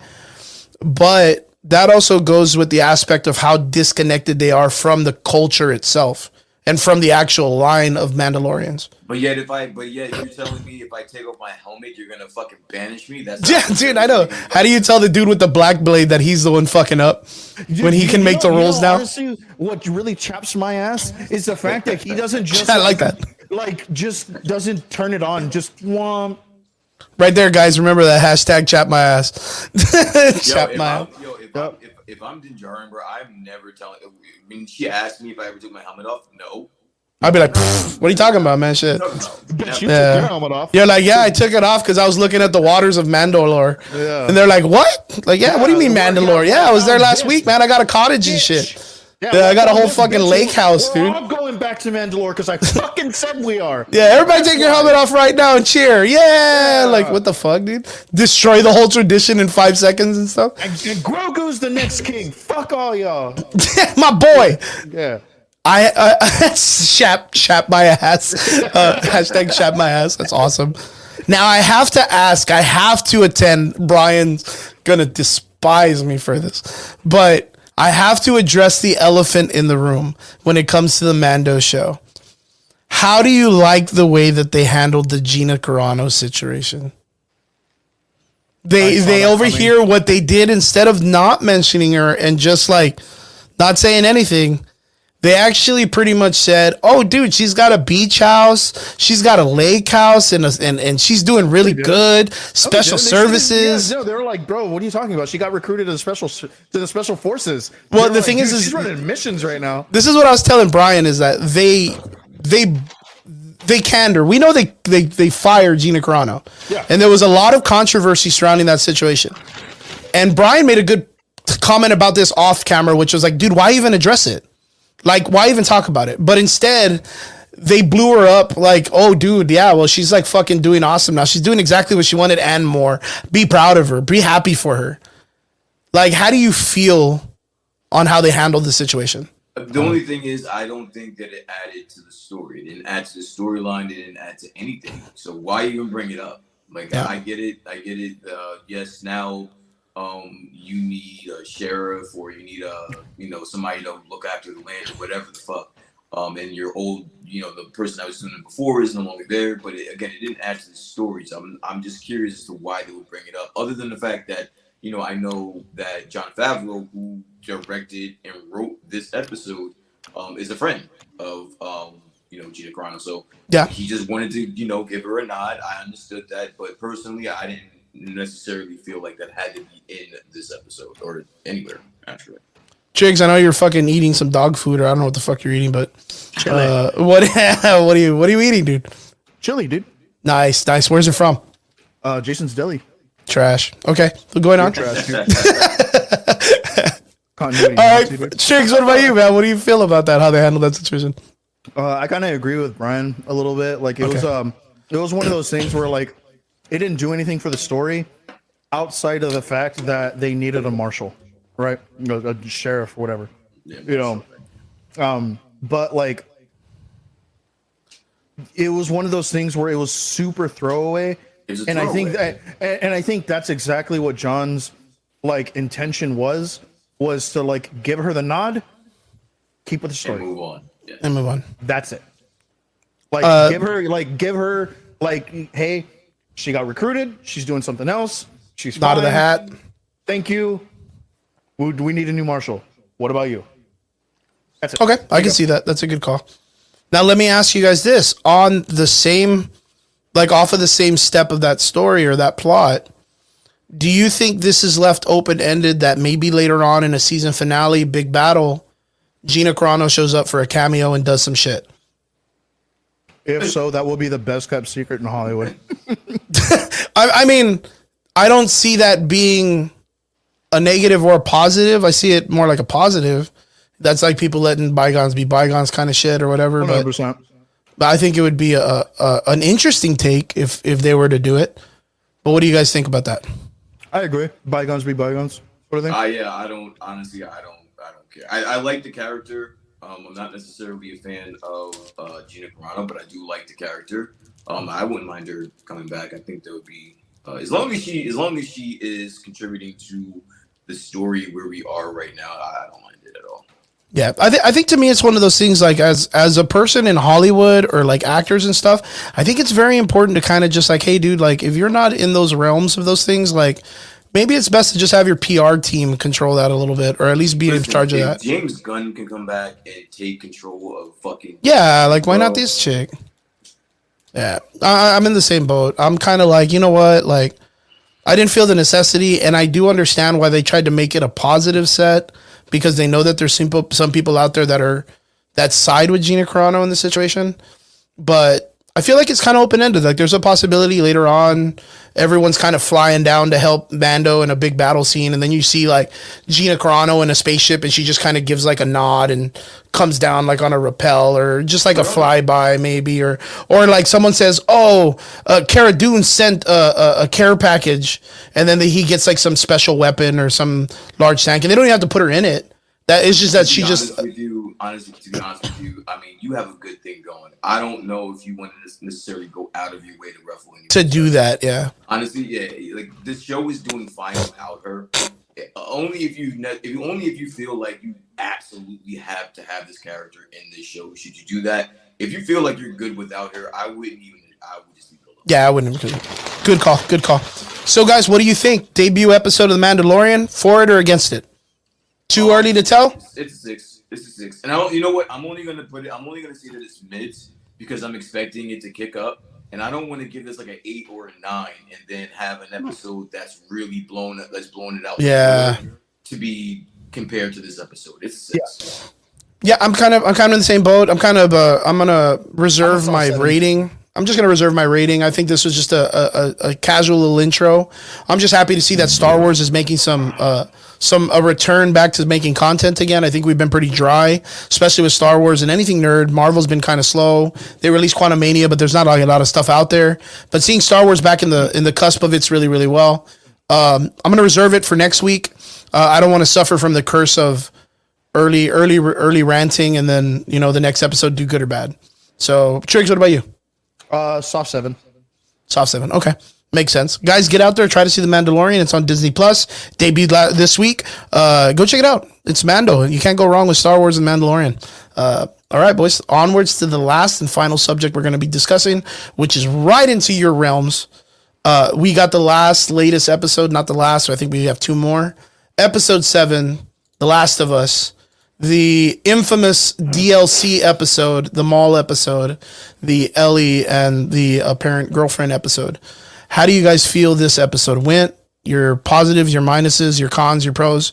Let me have it, boys. Tricks. Man. Dude, this episode... This was like... I'd never played the DLC before. So this was like completely fresh for me, right? So afterwards, I saw the the cutscene footage for the DLC to have like a reference, yeah, right? And I was like, dude, yet again blown away. Jesus fuck, man, dude, this show don't miss, bro. This show does not miss.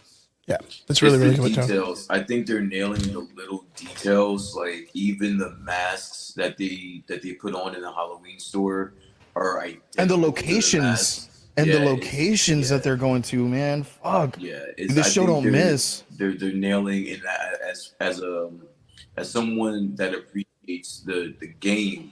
I think that's what I like the most is the little details that you kind of forget after playing the game, but when you see it in the show, you're like, oh shit, that's right. They really did this. And the conversations are pretty much the same. The only thing that's different was the fact that Riley was stationed as opposed to them just going, with Riley was the part that Riley was leaving. It was her last night in Boston is true.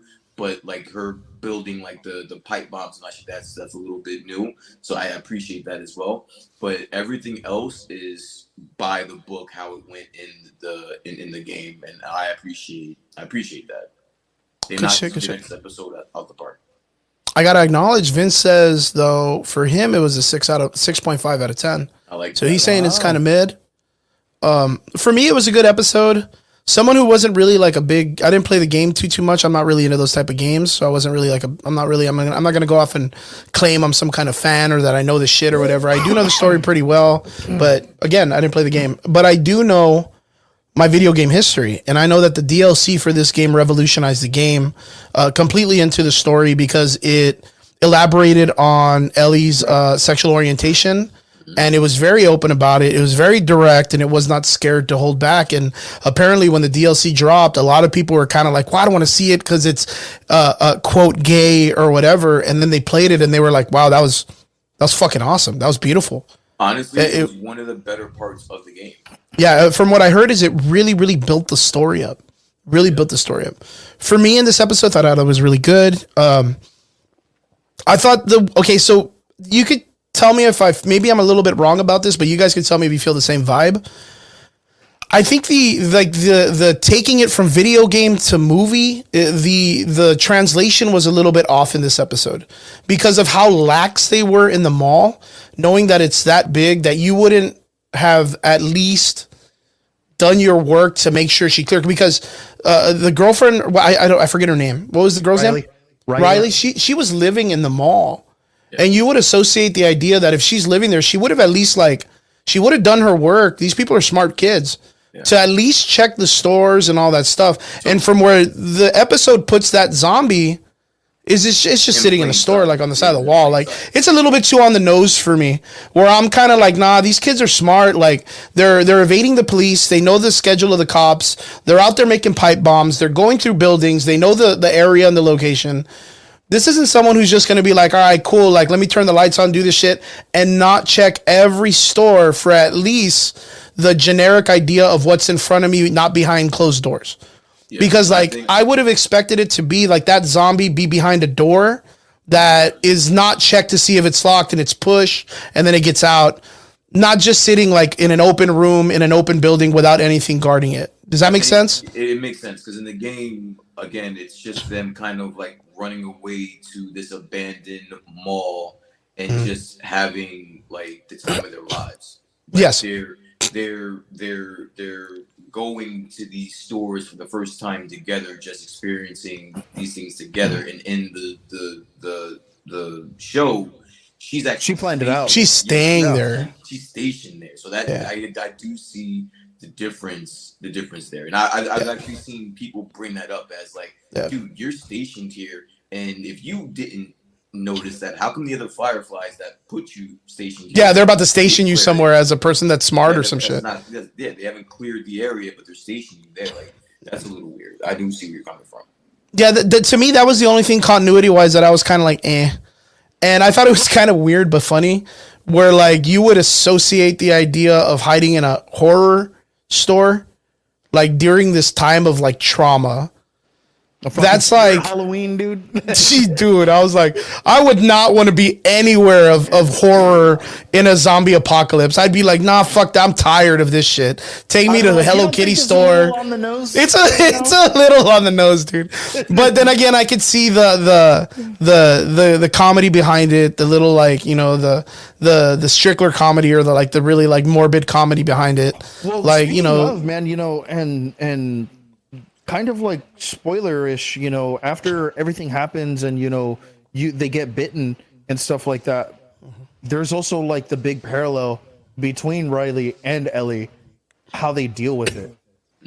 You know, okay, what do you mean?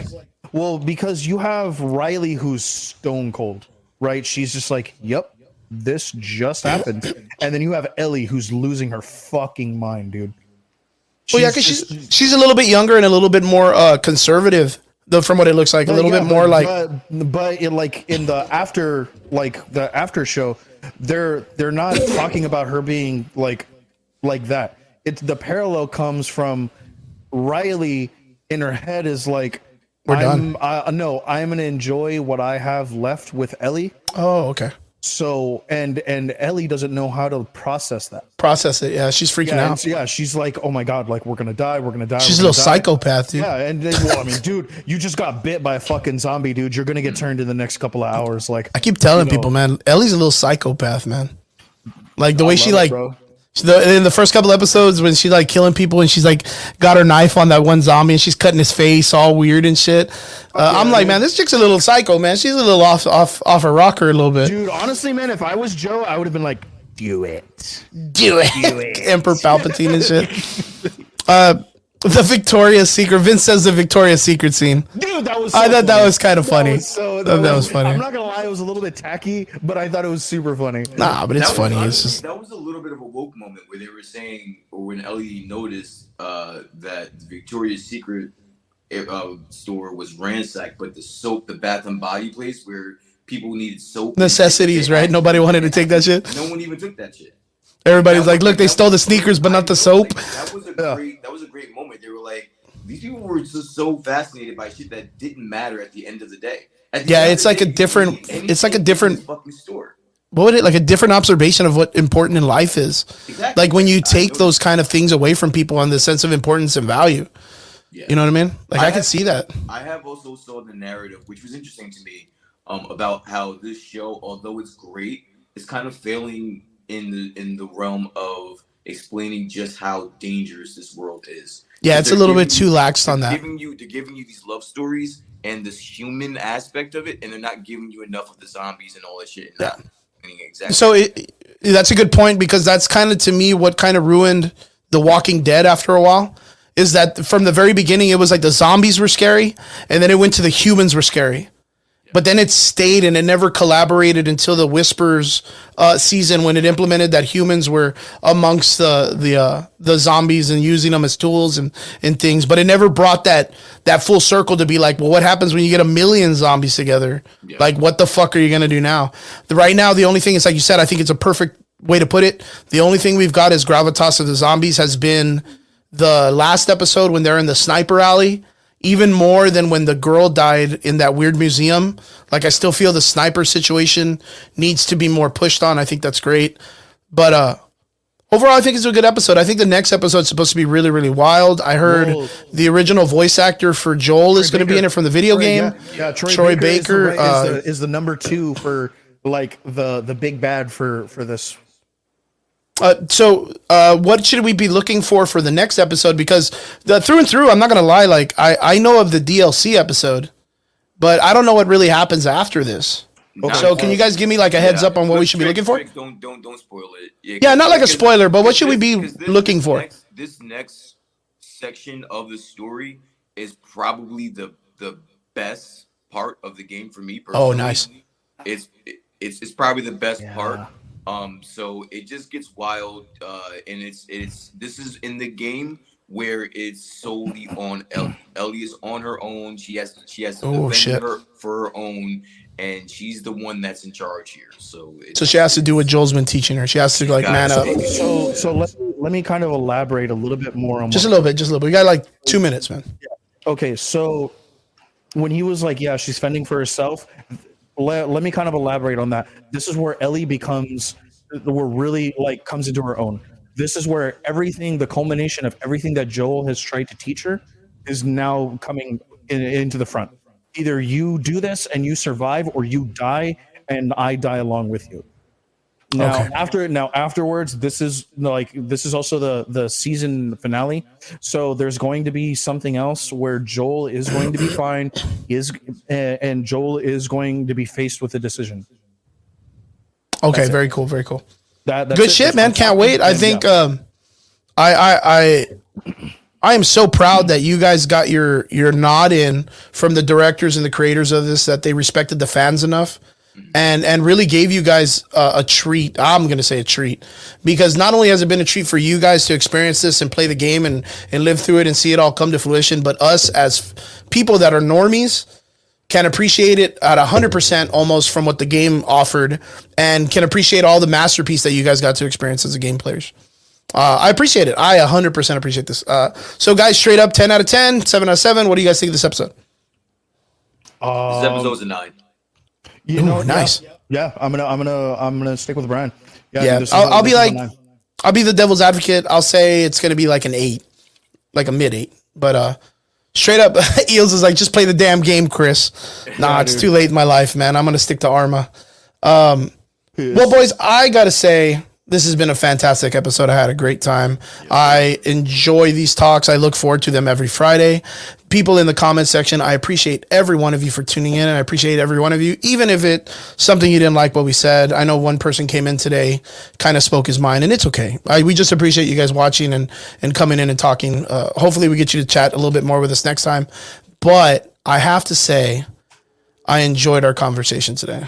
And I hope that everyone here, if you get a chance, I know that the majority are, join the Discord. Come and join us during the week and have a good time and have some fun with us. Or even like after the shows, like if it's after the shows and you guys want to pick our brains about our topics, you can come in and tell me that I'm a fucking idiot for some of my topics, and we'll talk about it in the Discord. Yeah, man, go to the that's what it's for, yo. Yeah, man, go to the podcast talk. So, speak your mind, say what you got to say, or go to, talk to us there, man. I'm going to try and be in there at least later on for, maybe gaming discussions or looking for a stream. I might play some Sons of the Forest tonight, just nice. If you guys want to, come in and, hang out and talk a little bit of shit, whatever, dude. Yeah, I went ahead and put the Discord link in the comment section of the video if you guys want to jump in and join us. If not, if you're on Discord, go ahead and look up in the search The Average Boys with a Z, and it should pop up. And yeah, man, it's a good time during the week, and it's fun. We drop memes and stuff, and we talk spoilers and all this other stuff, and DC and Marvel, anything nerd you guys can jump with. If not, if you just need someone to talk to, someone's always there in the comment section to make you feel good. I want to say, of course, Brian, thank you so much for staying with us. I know you're working. You have your phone right now that you're probably you're dying, man. I'm on like 7%, so yeah, and I know your internet's been messed up, but I'm so happy that it worked out today. Thank you so much for finding the new way to do it. It's good to have you here. And Triggs, thank you so much for being on the show again. It's good to have you, and it's good to see how long we're going to be able to keep you here between your work and all your busy lifestyle. And everybody in the comment section, I want to say thank you so much to all our extraordinary listeners. We appreciate every one of you. And I want to say thank you for always supporting us and coming in and chatting with us and keeping us going. We're almost at fucking 500 episodes, 2,000 downloads. Like, we can't get here without you guys. We appreciate every one of you. Join us in Spotify, iTunes, Google Podcast, anywhere you listen to a podcast. Just look for our names. More than likely we'll pick up, and follow us, subscribe, even on our YouTube channel. We appreciate every one of you. Thank you guys for tuning in, and we'll see you guys again here next Friday, again live here on the Average Boys Podcast. We hope you're doing good. Stay safe, and we'll see you again. Laters. Peace.